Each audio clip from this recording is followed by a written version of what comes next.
अध्याय 708। क्या तुम हिम्मत करोगे? माया, क्या तुम जानती हो कि रानी अभी कहाँ है? आर्यन ने अपने सामने खड़ी माया से रानी के ठिकाने के बारे में पूछा।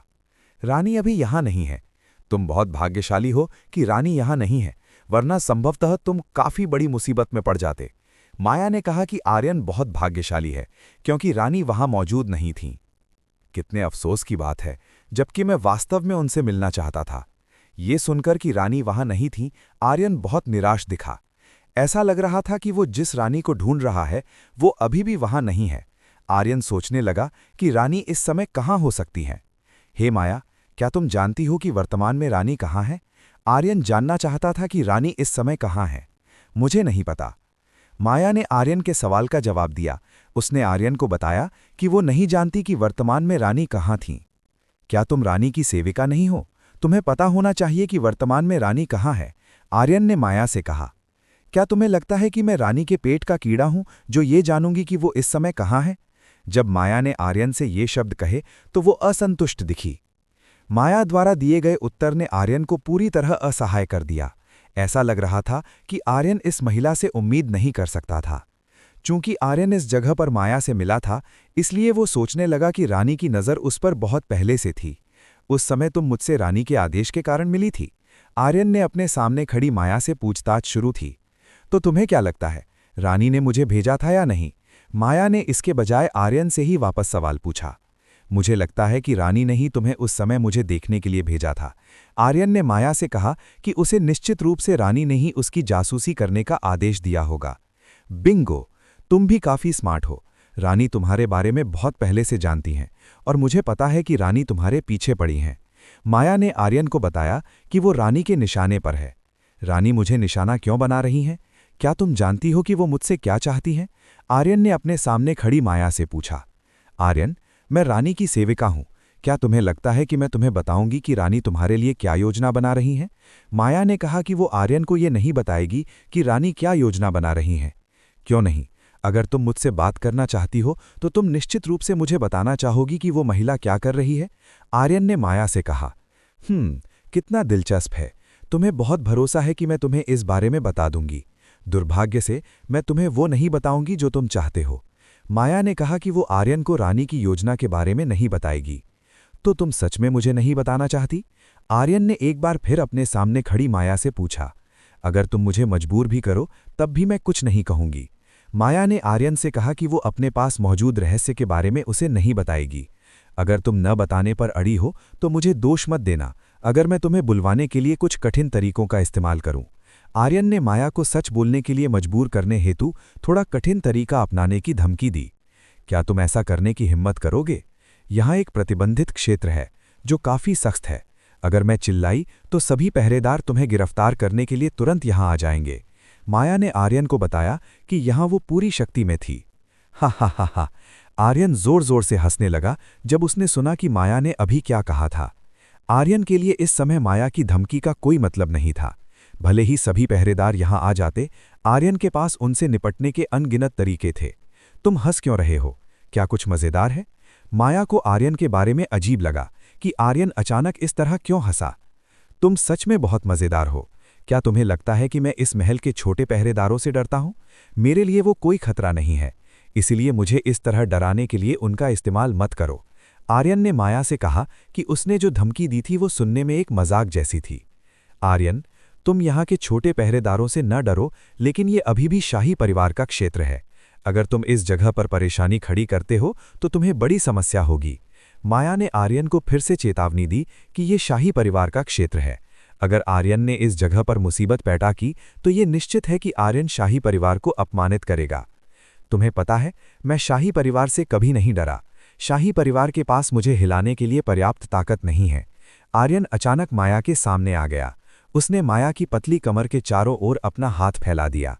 जब आर्यन ने माया की कमर को छुआ तो उसने पाया कि माया की कमर काफी सही थी। ये महिला वास्तव में एक बहुत ही कामुक शरीर से पैदा हुई थी। जो भी पुरुष माया के रूप को देखेगा वो बहुत उत्तेजित हो जाएगा।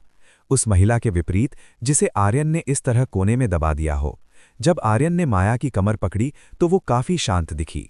जब आर्यन ने माया के शरीर को इस तरह पकड़ा तो वो काफी सामान्य दिखी। जब माया ने देखा कि आर्यन इस समय उसके साथ क्या कर रहा है तो वो थोड़ा मुस्कुराई। आर्यन, तुम्हारी हिम्मत भी काफी ज्यादा है। मुझे झांकने के अलावा तुम मेरे साथ ऐसा करने की हिम्मत भी कर रहे हो। माया ने अपने सामने खड़े आर्यन से कहा, अगर मुझमें इस तरह की हिम्मत नहीं है तो मैं एक पुरुष कहलाने के योग्य नहीं हूं। आर्यन ने माया का उत्तर दिया। आर्यन एक पुरुष था। अगर उसमें माया जैसी महिला के सामने हिम्मत नहीं थी तो वो पुरुष कहलाने के योग्य नहीं था। तुम मेरी ओर और भी ज्यादा आकर्षित हो रहे हो। माया को लगा कि वो आर्यन की ओर और भी ज्यादा आकर्षित महसूस कर रही थी। आर्यन पहला पुरुष था जिसके प्रति माया इस तरह आकर्षित हुई थी। आर्यन ने कहा, माया, जल्दी करो और मुझे बताओ कि रानी ने वास्तव में क्या योजना बनाई है। मैं तुमसे सब कुछ जानना चाहता हूं। अगर तुम मुझे वो नहीं बताओगी जो तुम जानती हो तो क्या? माया जानना चाहती थी कि आर्यन उसके साथ क्या करेगा। आर्यन ने कहा कि वो माया से निपटने के लिए उस समय वाले तरीके का इस्तेमाल करेगा। माया को तुरंत याद आया कि क्या हुआ था जब वो राजधानी में आर्यन से मिली थी। उस समय आर्यन ने अपनी तकनीक से उसे हरा दिया था। माया को अभी भी आर्यन के पैरों के स्पर्श से मिले आनंद की स्पष्ट रूप से याद थी। आर्यन का कौशल सबसे अच्छा था जिसे माया ने इस जीवन में कभी देखा था। क्या तुम हिम्मत करोगे? माया जैसे आर्यन को चुनौती दे रही थी। माया आर्यन के सामने अपनी पहचान उजागर करने के लिए तैयार थी। माया देखना चाहती थी कि आर्यन को जब पता चलेगा कि वो वास्तव में कौन है तो उसकी क्या प्रतिक्रिया होगी। अध्याय 709 आर्यन और माया 1। आर्यन को उम्मीद नहीं थी कि ये महिला उसे इस तरह से चुनौती देगी। ऐसा लग रहा था कि उसे इस महिला को वो सबक फिर से याद दिलाना होगा जो उसने उस समय सिखाया था। आर्यन ने अपने सामने मौजूद मादक और भरे हुए शरीर को छूना शुरू कर दिया। माया को इस रूप में देखकर आर्यन पहले से ही काफी उत्साहित महसूस कर रहा था। महिलाओं के साथ थोड़ा और खेलने में कोई बुराई नहीं है। आखिर माया काफी सुंदर और चतुर है। इसके अलावा वो रानी की भरोसेमंद है। अगर आर्यन उसे पा लेता है तो उसके लिए रानी तक पहुंचना आसान हो जाएगा। जब आर्यन के हाथ ने माया के शरीर को छुआ तो माया को महसूस होने लगा कि उसका शरीर गर्म और असहज हो रहा है। ये स्थिति पहले जैसी ही थी। जब आर्यन की तकनीक की बात आती थी तो वो कमजोर पड़ जाती थी। लानत है, मैं इस छोकरे की तकनीक से कमजोर क्यों हो गई? माया ने आर्यन से निपटने में खुद के कमजोर होने पर खुद को कोसा। माया स्वयं काफी उच्च स्तर की दोहरी साधना तकनीक का अभ्यास करती थी। उसकी इस तकनीक से उसे आर्यन की उंगलियों के आक्रमण का विरोध करने में सक्षम होना चाहिए था। हालांकि वास्तविकता माया की कल्पना जैसी नहीं थी। आर्यन के पास जो हाथों का कौशल था उससे माया कमजोर पड़ गई। माया की सांसें अनियमित होने लगीं। देखा जा सकता था कि माया इस शरारती आर्यन के हाथों के आक्रमण को रोकने की कोशिश कर रही थी। तो क्या हुआ, तुम इसे कहना चाहती हो या नहीं? आर्यन ने पूछा कि क्या माया रानी के रहस्य बताना चाहती है या नहीं। मैं नहीं बताऊंगी। माया ने अभी भी आर्यन को उस योजना के बारे में बताने से इनकार कर दिया जो रानी ने आर्यन के लिए बनाई थी। तुम बहुत जिद्दी महिला हो। आर्यन ने माया से कहा कि वो एक बहुत ही जिद्दी महिला है। मैं वास्तव में एक जिद्दी महिला हूं। तुम मुझे वो कहने के लिए मजबूर नहीं कर पाओगी जो मैं नहीं चाहती। माया ने आर्यन से कहा कि वो वास्तव में एक जिद्दी महिला है। माया ने यह भी कहा कि वो आर्यन को अपने पास मौजूद रहस्यों के बारे में नहीं बताएगी। तो फिर देखते हैं कि तुम्हारा ये रुख कायम रहता है या ढह जाता है। आर्यन इस रुख को नष्ट कर देगा। आर्यन निश्चित रूप से इस महिला को अपना आज्ञाकारी बना लेगा। इसके लिए आर्यन को माया को यह बताना होगा कि वो वास्तव में कौन है। आर्यन का हाथ जो पहले माया के शरीर को छू रहा था अब माया के शरीर के ऊपरी उभारों की ओर बढ़ने लगा। माया के शरीर के ये उभार काफी बड़े थे। ये आर्यन की उन अन्य महिलाओं की तरह ही थे जो पहले से ही काफी विकसित थीं। हालांकि कंचन और यशिका के मुकाबले ये अभी भी कम था। कंचन और यशिका से हारने के बावजूद माया के पास जो था वो काफी अच्छा था, यानी इन दोनों चीजों की कोमलता। ये दोनों चीजें बहुत नरम और बहुत लचीली थीं। ये आर्यन द्वारा अब तक आजमाई गई सबसे नरम और लचीली चीजें थीं। शायद ये बहुत आरामदायक होगा यदि आर्यन अपना सिर इन दोनों ऊंचे उभारों के बीच के अंतर में दबा दे। माया के मुंह से बहुत कोमल कराह निकलने लगी जब आर्यन उसके साथ खेलने लगा। यह एहसास वास्तव में असाधारण था। माया को लगा कि यह सबसे अच्छी चीज थी जो उसने इस जीवन में कभी महसूस की थी। माया को विश्वास नहीं हो रहा था कि महिलाओं को रिझाने की आर्यन की तकनीक इतनी मजबूत होगी। ये उचित ही था कि इस पुरुष के पीछे कई महिलाएं थीं। पता चला कि आर्यन की तकनीक इतनी महान थी कि अनुभवी माया को भी इसे स्वीकार करना पड़ा। आर्यन ने देखा कि माया वास्तव में उसकी दुष्ट पकड़ में आ गई थी। तो तुम इसे कहना चाहती हो या नहीं? आर्यन ने फिर से माया के कान में फुसफुसाया। इन दो बड़ी नरम और लचीली चीजों को दबाते हुए आर्यन ने पूछा कि क्या माया उसे बताना चाहेगी कि रानी उसके खिलाफ क्या योजना बना रही है। मैं नहीं बताऊंगी। माया के शब्द थोड़े रुक रुक कर निकल रहे थे। वो आर्यन के शक्तिशाली आक्रमण का विरोध करने की कोशिश कर रही थी। ऐसा लग रहा था कि माया आर्यन की सोच से कहीं ज्यादा कठोर है। ऐसा लग रहा था कि इस महिला को वश में करने के लिए आर्यन को अपने असली कौशल का उपयोग करना होगा। आर्यन के दोनों हाथ माया के शरीर के और भी संवेदनशील हिस्सों तक पहुंचने लगे। उसने उन बिंदुओं को सहलाना शुरू कर दिया जो अब काफी सख्त महसूस हो रहे थे। ऐसा लग रहा था कि आर्यन की उंगलियों से छेड़े जाने पर माया का शरीर पहले से ही बहुत उत्तेजित हो गया था। तुम कितनी कामुक महिला हो, जरा से स्पर्श से भी तुम इतनी उत्तेजित हो गई हो। ये जानकर आर्यन ने माया के कान में फुसफुसाया। क्या ये तुम्हारी वजह से नहीं है? माया ने आर्यन को दोष देना शुरू कर दिया। अगर आर्यन खुद ऐसा नहीं करता तो वो इस तरह उत्तेजित नहीं होती। सच में? तो फिर तुम मुझे क्यों नहीं बताती कि मेरे साथ क्या होने वाला है? अगर तुम कहोगी तो मैं तुम्हें और भी आरामदायक महसूस कराऊंगा। आर्यन ने माया से वो कहने को कहा जो वो चाहता था। मैंने तुमसे कहा था कि मैं तुम्हें नहीं बताऊंगी। माया अभी भी आर्यन को कुछ न बताने के अपने रुख पर कायम थी। माया अभी भी इतनी जिद्दी थी। ऐसा लग रहा था कि आर्यन को महिलाओं से बात करवाने के लिए कुछ और तरीकों का उपयोग करना होगा। अपने दिल में माया इस समय बहुत खुशी महसूस कर रही थी। आर्यन की तकनीक वास्तव में महान थी। माया को लगा कि जब उसने आर्यन के हाथों की तकनीक को महसूस किया तो वो स्वर्ग में थी। माया को लगा कि वो जल्द ही चरम पर पहुंच जाएगी। माया उस समय की तरह आर्यन द्वारा दिए गए एहसासों के लिए तरस रही थी। जब माया को लगा कि वो चरम पर पहुंचने वाली है तो उसने अचानक महसूस किया कि आर्यन का हाथ अचानक उससे दूर हो गया। जब माया ने पीछे मुड़कर देखा तो उसने पाया कि आर्यन उससे दूर हटने लगा था। शुरुआत से ही आर्यन ने यह जानबूझकर किया था। उसने माया को असहज महसूस करने दिया ताकि इस महिला को यह एहसास हो सके कि उसका विरोध करने के क्या परिणाम हो सकते हैं। अब आर्यन को केवल माया द्वारा उससे ये विनती करने का इंतजार था कि वो जो पहले कर रहा था उसे जारी रखे, ताकि आर्यन इस महिला से वो करवा सके जो वो चाहता था। माया को करंटली बहुत असहज महसूस हो रहा था। उसे लगा कि उसका शरीर बहुत बेचैन है क्योंकि उसे आर्यन की तकनीक का वो सुख मिलना बंद हो गया था। तुम रुक क्यों गए? क्या तुमने नहीं कहा था कि तुम मुझे रानी के रहस्य बताने के लिए मजबूर करना चाहते हो? माया ने पूछा कि आर्यन अचानक इस तरह क्यों रुक गया। माया खुद आर्यन के लिए खुद को नहीं खोना चाहती थी, इसलिए माया आर्यन को चुनौती देने का नाटक करती दिखी ताकि आर्यन वो सब कुछ जारी रखे जो वो पहले कर रहा था। अध्याय 710 आर्यन और माया 2। आर्यन ने जो सोचा था वो सही था। माया इस समय बहुत असहज थी। वो फिर से आर्यन के स्पर्श को महसूस करना चाहती थी, जिसने उसे बहुत उत्साहित कर दिया था। इस व्यक्ति ने वास्तव में मुझे नाराज कर दिया है। जब मैं खुश थी तो वो क्यों रुक गया? माया आर्यन से बहुत असंतुष्ट थी, जो अचानक बीच में ही इस तरह रुक गया था। भले ही माया पहले से ही एक असली महिला होने का एहसास महसूस कर रही थी, लेकिन आर्यन ने अचानक इस तरह रुककर इसे बिगाड़ दिया। माया वो आरामदायक एहसास पाना चाहती थी जो आर्यन ने उसे दिया था। माया को हमेशा वो मिलता था जो वो चाहती थी, इसलिए उसे आर्यन को एक ऐसा व्यक्ति बनाना था जो उसके प्रति वफादार हो। माया जानती थी कि आर्यन को अपना वफादार कैसे बनाया जाए। वो अपने आकर्षण का उपयोग आर्यन को एक वफादार आदमी बनाने के लिए करेगी जो उसके साथ सेवा करे। माया अपने सामने खड़े आर्यन की ओर चलने लगी। आर्यन के सामने पहुंचने के बाद माया ने अचानक आर्यन को इस स्नान कुंड के किनारे पर घेर लिया। आर्यन, तुम सच में काफी शरारती हो। इस महिला के साथ ऐसा करने के बाद तुम रुकने और इस महिला को असहज महसूस कराने की हिम्मत कर रहे थे? माया ने अपने सामने खड़े आर्यन से कहा। माया वास्तव में आर्यन जो कर रहा था उससे बहुत असहज महसूस कर रही थी। उसे लगा कि आर्यन शुरू से ही उसके साथ खेल रहा था और उसे चिढ़ा रहा था।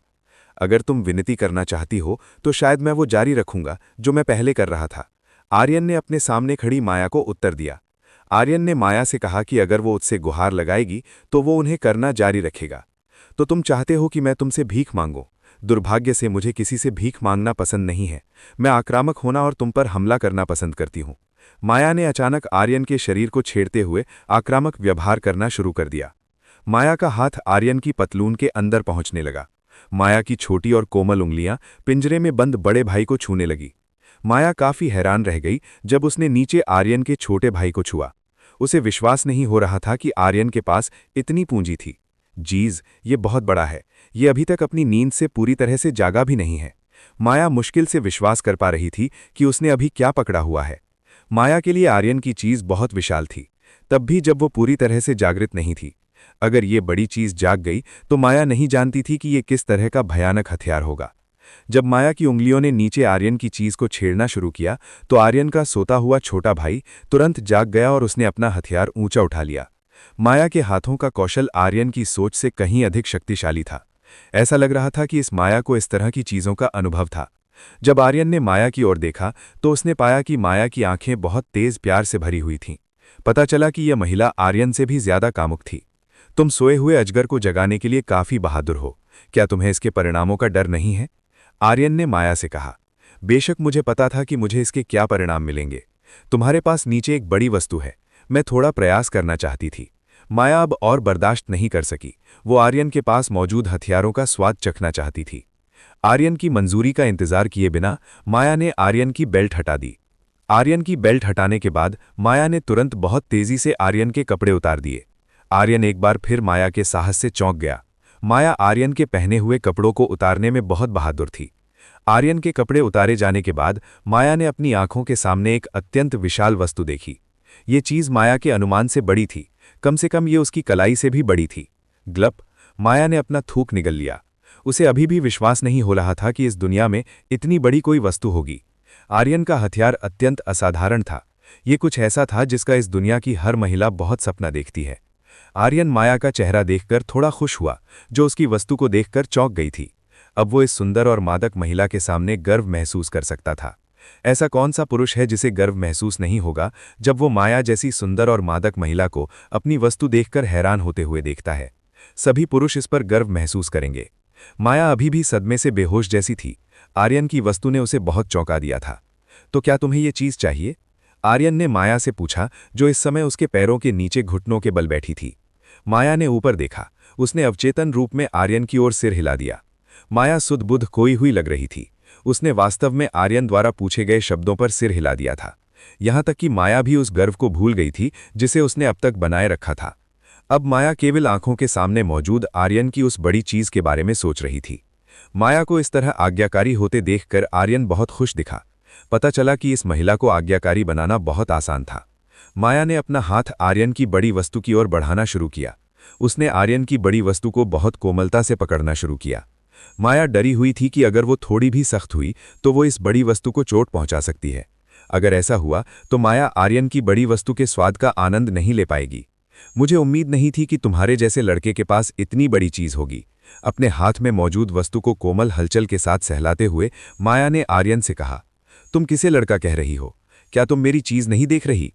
तुम्हारी हिम्मत कैसे हुई मुझे लड़का कहने की? फूफू, तुम बहुत छोटे हो, इसलिए मैं तुम्हें ऐसा कहती हूं। क्योंकि आर्यन 19 साल का था, इसलिए ये अजीब नहीं था कि सैकड़ों साल जी चुकी माया आर्यन को लड़का कहेगी। हम देखेंगे कि मेरी चीज आजमाने के बाद क्या तुम ऐसा कहने की हिम्मत करोगी? आर्यन ने माया को अपनी चीज आजमाने की चुनौती दी। सच में? तो चलो देखते हैं कि तुम्हारी क्षमताएं कितनी महान हैं। माया ने अपने होंठ अपने सामने मौजूद वस्तु के करीब लाना शुरू किया। माया ने अपना मुंह खोलना शुरू किया और इस विशाल वस्तु को निगल लिया। इस विशाल वस्तु का लगभग 3/4 हिस्सा माया के मुंह में चला गया। माया को इस विशाल वस्तु को खाने में कोई परेशानी नहीं हो रही थी। माया अपने सामने मौजूद इस विशाल वस्तु की सेवा कर रही थी। वो ऐसी लग रही थी जैसे वो इस दुनिया का सबसे अच्छा भोजन खा रही हो। अचानक आर्यन कराह उठा जब उसने माया के गर्म मुंह का एहसास महसूस किया। माया का मुंह बहुत आरामदायक था। आर्यन को लगा कि उसका सामान एक गर्म और बहुत नरम जगह में प्रवेश कर गया है। इसके अलावा माया की जीभ बहुत कुशल थी। वो जानती थी कि आर्यन को कैसे आरामदायक महसूस कराना है। आर्यन ने इसका बहुत आनंद लिया। उसने आगे बढ़ने के लिए सब कुछ माया पर छोड़ दिया। आखिरकार ये महिला काफी कुशल थी, इसलिए आर्यन को अब माया को इस मामले के बारे में सिखाने की जरूरत नहीं थी। अध्याय 711 आर्यन और माया भाग 3। जूबो जूबो जूबो जूबो। माया लालच के साथ अपने मुंह में मौजूद उस बड़ी वस्तु को चूसने, चाटने और निगलने लगी। वो ऐसी लग रही थी जैसे वो कुछ ऐसा खा रही हो जिसे उसने इस जीवन में पहले कभी नहीं आजमाया था। अत्यधिक उत्साहित होने के कारण माया के वर्तमान दिमाग में केवल यही बड़ी वस्तु थी। ये अद्भुत है, न केवल बहुत बड़ा है, इसका स्वाद भी वास्तव में बहुत अच्छा है। माया इस समय अपने मुंह में मौजूद उस बड़ी वस्तु की आदी लग रही थी। इस बार माया को वास्तव में एक ऐसा खजाना मिल गया था जिसका इस दुनिया में कोई मुकाबला नहीं था। उसे इस चीज को अपना बनाना ही था। अगर माया को ये चीज हर दिन मिल सके तो माया हमेशा के लिए खुशी से जी सकेगी। माया ने पीछे मुड़कर आर्यन की ओर देखा। वो देखना चाहती थी कि जब वो इस तरह की चीज करती है तो आर्यन की क्या प्रतिक्रिया होती है। जब माया ने आर्यन को देखा तो उसने पाया कि आर्यन वर्तमान में इस सेवा का बहुत आनंद ले रहा था। माया से सेवा प्राप्त करते समय आर्यन को बहुत अच्छा एहसास हो रहा था। ये देखकर माया ने जीत भरी मुस्कान दिखाई। आर्यन, बस देखो, जल्द ही तुम निश्चित रूप से मेरी अनारकली वाली स्कर्ट के नीचे घुटनों के बल होगे। माया मन ही मन बुदबुदाई। माया को अपनी क्षमताओं पर बहुत भरोसा था। माया आर्यन जैसे युवक को वश में करने और उसे एक ऐसा पुरुष बनाने के लिए पर्याप्त आश्वस्त थी। माया अब और नहीं रुकी। उसने आर्यन को खुश करने के लिए अपनी पूरी क्षमताओं का उपयोग करना शुरू कर दिया। इस बीच आर्यन वर्तमान में माया के छोटे से मुंह द्वारा प्रदान की गई सेवा का आनंद ले रहा था। माया का मुंह बहुत आरामदायक था। आर्यन को जबरदस्त परमानंद महसूस हो रहा था। अगर आर्यन को ये सेवा हर दिन मिल सके तो आर्यन बहुत खुशी महसूस करेगा। माया लगभग 30 मिनट तक आर्यन की सेवा प्रदान करती रही। इन लगभग 30 मिनटों के दौरान माया आर्यन की सेवा करने के लिए एक पल भी नहीं रुकी। माया को महसूस हुआ कि उसका जबड़ा बहुत थक गया है। माया को आर्यन की सहनशीलता पर विश्वास नहीं हो रहा था। आर्यन वास्तव में उसकी तकनीक के खिलाफ इतनी देर तक टिकने में सक्षम रहा था। माया ने खुद को मजबूत करने की कोशिश की। वो आर्यन से हार नहीं सकती थी। अगर वो हार गई तो वो इस पुरुष को नहीं पा सकेगी। माया को आर्यन से उसका यांग की सार निकलवाने के लिए प्रयास करते रहना था। बहुत कठिन संघर्ष के बाद माया को आखिरकार महसूस हुआ कि आर्यन हार के लक्षण दिखा रहा है। माया ने इस अवसर को हाथ से जाने नहीं दिया। उसने तुरंत आर्यन को खुश करने के लिए अपनी पूरी क्षमताओं का उपयोग किया। जूबो जूबो जूबो जूबो। माया ने अपनी हलचल तेज कर दी। उसने तुरंत कोशिश की कि आर्यन जितनी जल्दी हो सके अपना सार निकाल दे। आर्यन अब माया की क्षमताओं को और सहन नहीं कर सका। आर्यन ने तुरंत माया का सिर पकड़ लिया और भारी मात्रा में सार निकालना शुरू कर दिया। माया आर्यन द्वारा निकाले गए यांग की सार की मात्रा से चौंक गई। जब उसने आर्यन का सार प्राप्त किया तो उसका मुंह फूल गया। ग्लप ग्लप ग्लप ग्लप। माया आर्यन के पास मौजूद सभी यांग की सार को निगलने लगी। उसने आर्यन के सार का थोड़ा सा भी हिस्सा बर्बाद होने नहीं दिया। पूरे 1 मिनट के बाद आर्यन ने आखिरकार अपना बोझ उतारना समाप्त कर लिया। उसे अपना बोझ हटाने के बाद बहुत आराम महसूस हुआ। Slurp slurp slurp Slurrp.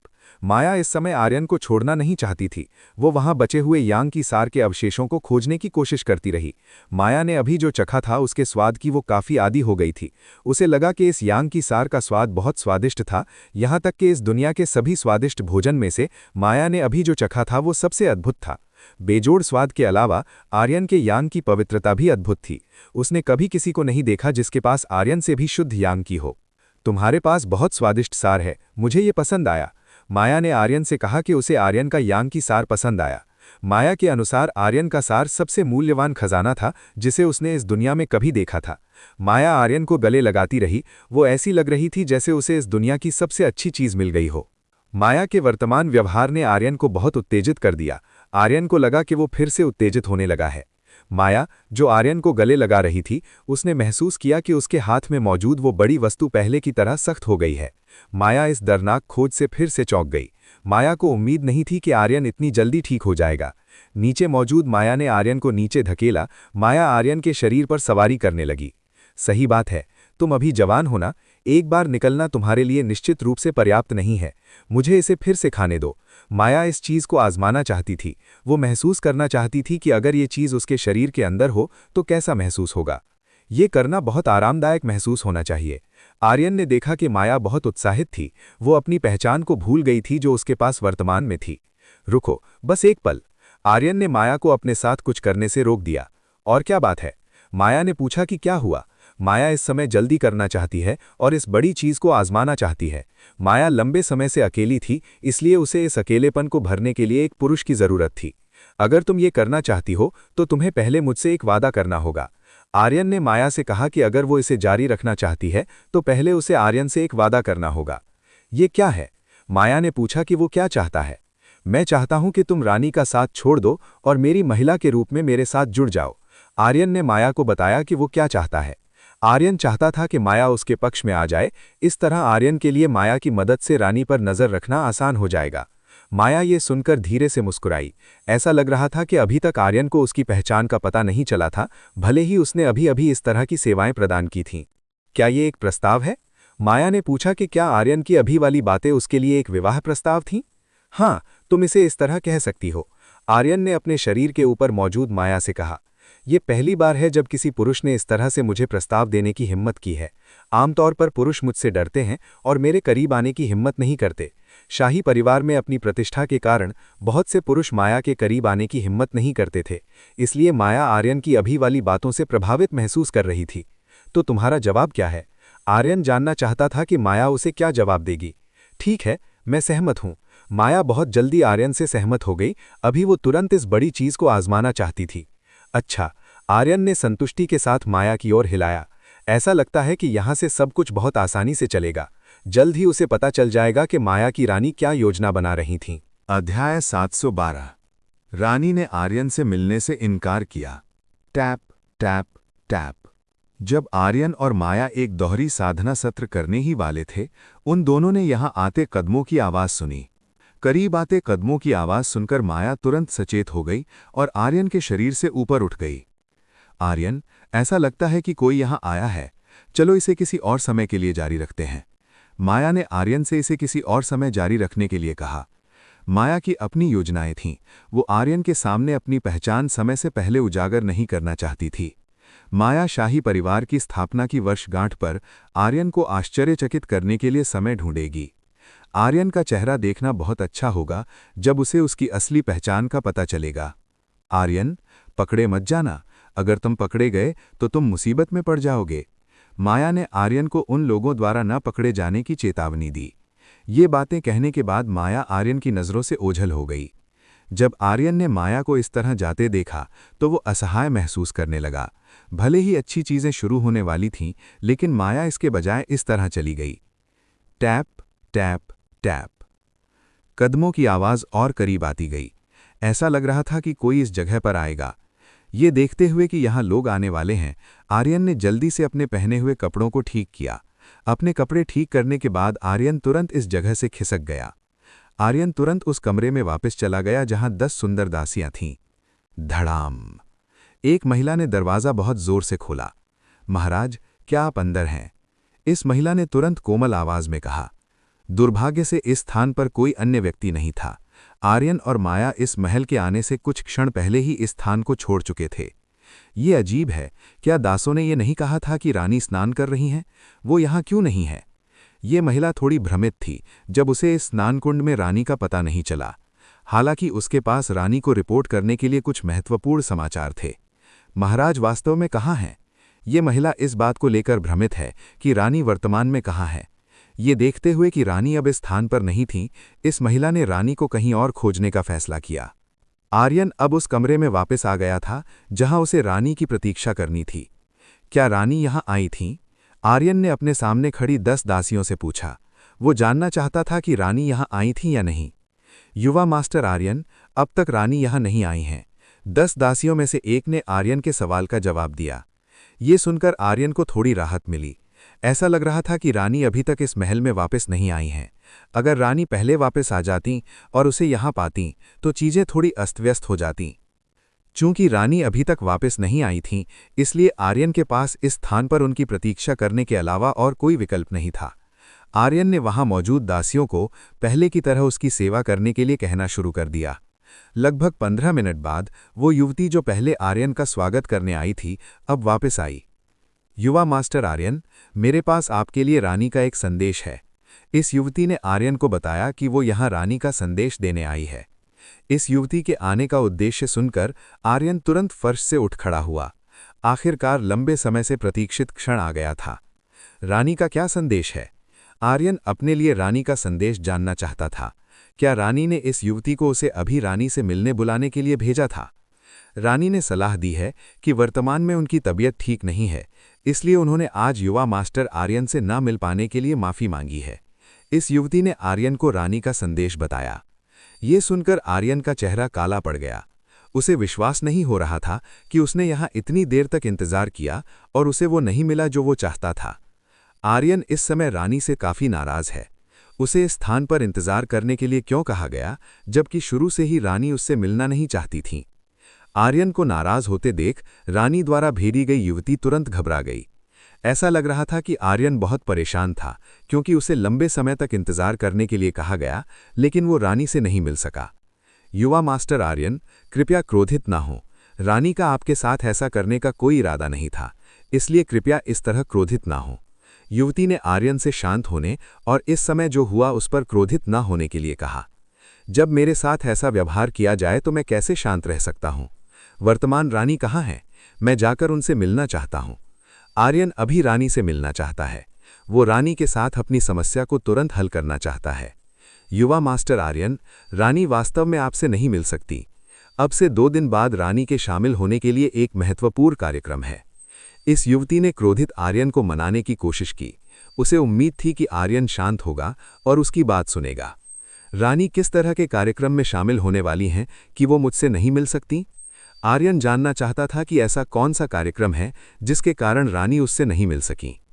युवा मास्टर आर्यन, 2 दिन बाद शाही परिवार की स्थापना का उत्सव है, इसीलिए रानी ने आपको ये निमंत्रण दिया है। ये निमंत्रण रानी द्वारा दिया गया था ताकि आर्यन शाही परिवार के इस देश की स्थापना के उपलक्ष्य में आयोजित कार्यक्रम में शामिल हो सके। आर्यन ने युवती द्वारा दिया गया निमंत्रण स्वीकार कर लिया। वो नहीं जानता था कि रानी उससे क्यों नहीं मिली और इसके बजाय उसे ऐसा कुछ दिया। युवा मास्टर आर्यन, आप कार्यक्रम में रानी से मिल सकते हैं। मुझे आशा है कि आप इसे समझ सकते हैं। युवती ने आर्यन से कहा कि वो इस कार्यक्रम में रानी से मिल सकता है। ठीक है, मैं इस निमंत्रण को स्वीकार करूंगा। मैं अगली बार रानी से मिलूंगा। आर्यन आखिरकार मान गया। वो शाही परिवार की स्थापना के समारोह में रानी से मिलेगा। रानी से निमंत्रण प्राप्त करने के बाद आर्यन तुरंत इस महल से चला गया। आर्यन के लिए यहां बने रहने का कोई फायदा नहीं था। दूसरा पक्ष वैसे भी उससे मिलना नहीं चाहता था, तो आर्यन शाही महल में इस तरह क्यों बने रहें? बेहतर है कि आर्यन अपनी महिलाओं के साथ समय बिताए। वो युवती आर्यन को इस जगह से बाहर तक छोड़ना चाहती थी, लेकिन वो आर्यन की अत्यधिक तेज गति का मुकाबला नहीं कर सकी। महज कुछ ही सेकंडों में आर्यन ने इस महल को छोड़ दिया। वो राठौड़ वंश की हवेली की ओर चला गया, जहां प्रिया थी। जब आर्यन ने शाही महल छोड़ा, तो रानी संयोग से महल की मीनार के शीर्ष पर थीं। खिड़की से उन्होंने आर्यन को जाते देखा। कितना आकर्षक पुरुष है, मैं तुमसे फिर देखने का इंतजार नहीं कर सकती। रानी अगले 2 दिनों में आर्यन से फिर से देखने का इंतजार नहीं कर सकती। 2 दिन बाद आर्यन से मिलना बहुत अच्छा होगा। महाराज, आप यहाँ हैं, मैं आपको हर जगह ढूंढ रही हूँ। एक महिला रानी से मिलने आई। ये महिला स्वाभाविक रूप से वही थी जिसने अभी आर्यन द्वारा किए जा रहे काम में हस्तक्षेप किया। अध्याय 713। 2 संदिग्ध लोग। तुम मुझे क्यों ढूंढ रही हो? माया ने पूछा कि ये सेविका उसे क्यों खोज रही थी। मैं महाराज को एक महत्वपूर्ण समाचार बताना चाहती हूँ। ये गेट्स ऑफ इटर्निटी संप्रदाय से आए लोगों के बारे में है। इस महिला ने गेट्स ऑफ इटर्निटी संप्रदाय से आए लोगों के बारे में सूचना दी। तो गेट्स ऑफ इटर्निटी संप्रदाय के लोगों का क्या हुआ? क्या उन्होंने कुछ किया? माया जानना चाहती थी कि ये सेविका वास्तव में क्या कहना चाहती है।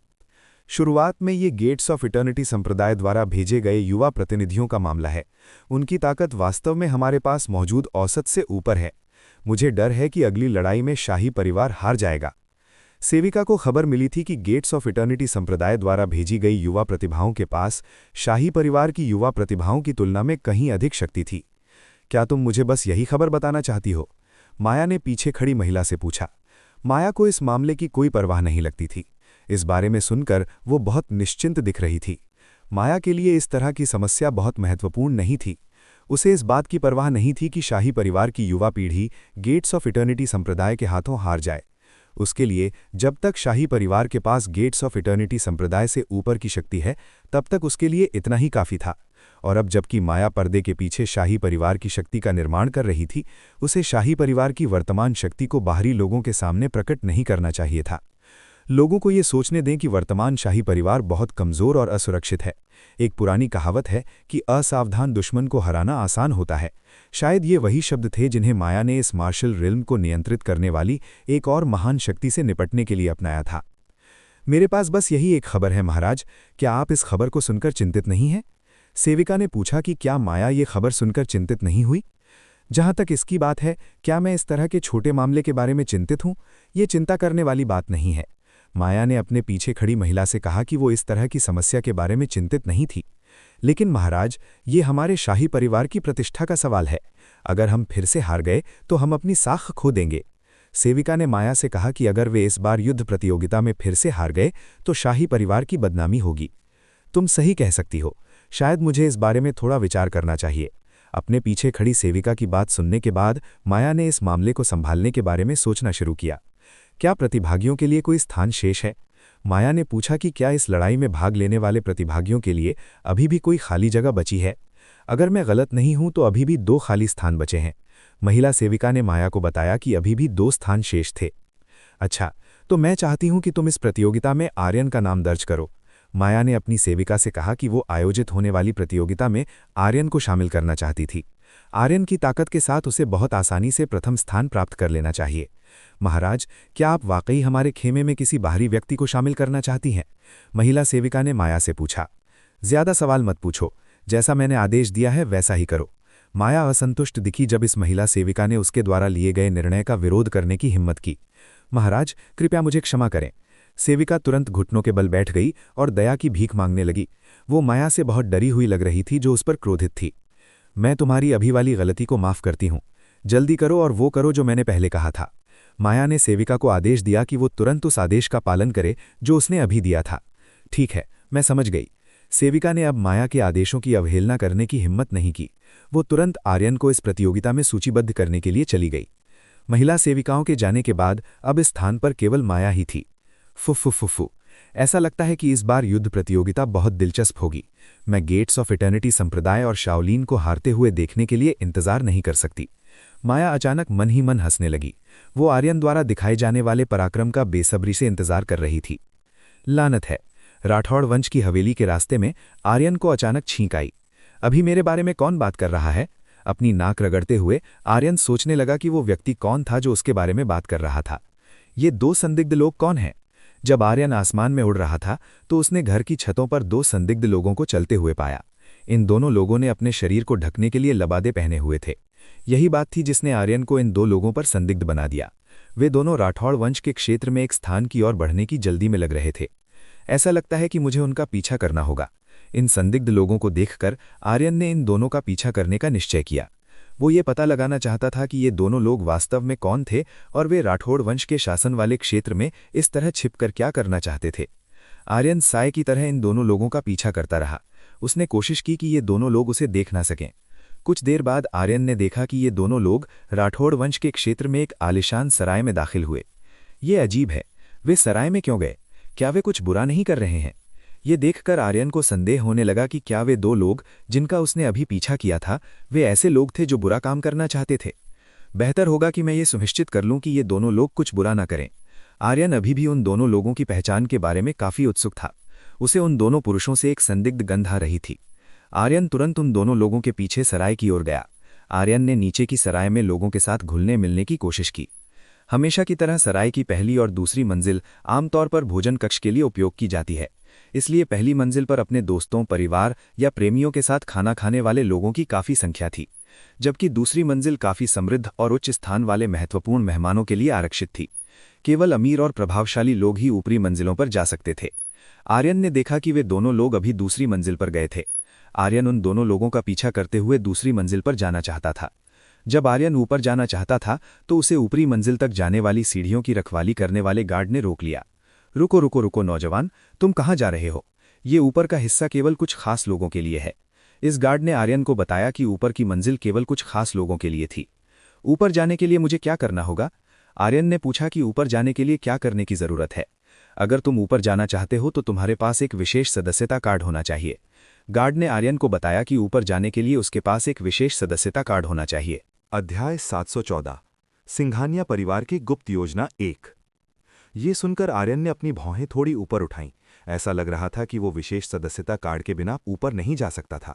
लाजमी तौर पर आर्यन को ऊपरी मंजिल तक पहुंचने के लिए एक तरीका अपनाना पड़ा। बड़े दुख की बात है कि मेरे पास वो सदस्यता कार्ड नहीं है जिसका आप जिक्र कर रहे हैं। ऐसा लगता है कि मैं ऊपर नहीं जा सकता। आर्यन ने इस जगह से जाने का नाटक किया। अच्छा है, जाओ, अब यहां दोबारा मत आना। हा। उन दो गार्डों ने आर्यन को फिर से इस जगह से बाहर निकाल दिया। जब आर्यन वहां से चला गया तो वे दोनों खुश दिख रहे थे। आर्यन ने इन दोनों लोगों की बातों का कोई जवाब नहीं दिया। वो तुरंत पहली मंजिल पर सीढ़ियों से कुछ ही दूरी पर एक कोने में चला गया। कोने में पहुंचने के बाद आर्यन ने खुद को ढकने के लिए एक काला लबादा निकाला। अपना शरीर ढकने के बाद अब आर्यन के लिए चुपके से ऊपर जाने का समय था। 9 छाया कदम। आर्यन ने दूसरी मंजिल की ओर जाने वाली सीढ़ियों की रखवाली कर रहे दो गार्डों के पास से निकलने के लिए 9 छाया कदम का इस्तेमाल किया। तुम मूर्ख हो। जब आर्यन इन दो लोगों के पास से गुजरा तो वो इन दोनों को मूर्ख कहना नहीं भूला। क्या तुमने अभी कहा कि मैं मूर्ख हूं? सीढ़ियों की रखवाली कर रहे दोनों गार्डों ने एक दूसरे से पूछा। उन्होंने सुना कि उनमें से किसी ने मूर्ख शब्द का उच्चारण किया था। तुम मुझसे ऐसा क्यों पूछ रहे हो? क्या तुमने नहीं कहा था कि मैं मूर्ख हूं? पहले गार्ड ने अपने बगल में खड़े साथी से कहा। मैंने पहले कुछ नहीं कहा। पक्का तुम ही होगे जिसने अभी मूर्ख शब्द कहे हैं। दूसरे गार्ड ने इन शब्दों को कहने का आरोप स्वीकार नहीं किया। उसे लगा कि उसने अभी ये शब्द नहीं कहे हैं। मुझसे झूठ मत बोलो, मुझे पता है कि तुम ही होगे जिसने अभी ये शब्द कहे हैं। स्वीकार करो और मुझसे माफी मांगो। पहले गार्ड ने कहा कि उसे दूसरे गार्ड की बात पर यकीन नहीं है। मैंने तुमसे कहा ना कि मैंने कुछ नहीं कहा। तुम्हें मुझसे माफी मांगनी चाहिए क्योंकि तुमने मुझे मूर्ख कहा। दूसरा गार्ड पहले गार्ड पर गुस्सा हो गया जिसने उस पर आरोप लगाया था। अगर तुम माफी नहीं मांगना चाहते तो चलो इसे मर्दानगी से सुलझाते हैं। पहले गार्ड ने दूसरे गार्ड को इस समस्या को पुरुषों की तरह सुलझाने की चुनौती दी। ठीक है, कौन डरता है। दूसरा गार्ड पहले गार्ड द्वारा दी गई चुनौती से नहीं डरा। उसने खुले दिल से इस चुनौती को स्वीकार किया। चूंकि उन दोनों को लगता है कि वे दोनों सही हैं और गलत नहीं हैं, इसलिए वे इसे केवल मर्दानगी से ही सुलझा सकते हैं, यानी ये तय करने के लिए लड़ना कि कौन सबसे सही है। पहला गार्ड और दूसरा गार्ड तुरंत एक दूसरे से लड़ने लगे। उन दोनों ने एक दूसरे पर ऐसे हमला करना शुरू कर दिया जैसे सामने वाला पक्ष हराने के लिए दुश्मन हो। ये दोनों जो कर रहे थे उसने नीचे खाना खाने और शराब का आनंद लेने वाले लोगों का ध्यान खींचा। हर किसी ने उन दो गार्डों के बीच की लड़ाई देखी जिन्होंने पहले आर्यन का रास्ता रोका था। ये अप्रत्याशित था कि आर्यन के अभी कहे गए एक शब्द ने दूसरी मंजिल की सीढ़ियों की रखवाली करने वाले दो गार्डों को इस तरह लड़ने पर मजबूर कर दिया। ये वास्तव में पहली मंजिल पर मौजूद लोगों के लिए एक दिलचस्प तमाशा बन गया। शायद ही कभी वे इस तरह की मुफ्त लड़ाई देख पाते थे। जब आर्यन दूसरी मंजिल पर पहुंच गया तो उसे इस बात की परवाह नहीं थी कि वे दो गार्ड क्या कर रहे थे जिन्होंने पहले उसका रास्ता रोका था। अब आर्यन को जो चाहिए था वो ये पता लगाना था कि उन दो संदिग्ध लोगों की पहचान वास्तव में क्या थी। आर्यन तब तक बेचैन महसूस करता था जब तक वो इन दो संदिग्ध लोगों की पहचान न जान ले। दूसरी मंजिल पहली मंजिल से बिल्कुल अलग है। इस मंजिल पर रोशनी बहुत कम है। साधारण लोगों के लिए एक दूसरे को देखना बहुत मुश्किल होगा। दूसरों के लिए इस दूसरी मंजिल पर देखना मुश्किल हो सकता है, लेकिन आर्यन के लिए ये करना बेहद आसान काम था। आर्यन वहां सब कुछ देख सकता था। उसने देखा कि कुछ लोग बहुत ही कामुक दिखने वाली महिलाओं के साथ मौज मस्ती कर रहे थे। ये लोग ऊपर अपने कमरों में जाने का इंतजार किए बिना इसी जगह पर संभोग तक कर रहे थे। कोई आश्चर्य नहीं कि पिछले गार्ड ने आर्यन को ऊपर जाने से मना किया था। पता चला कि ऊपरी मंजिलें इस तरह की चीजों से भरी हुई थीं। आर्यन जानना चाहता था कि वे दो संदिग्ध लोग इस जगह पर क्या चाहते थे।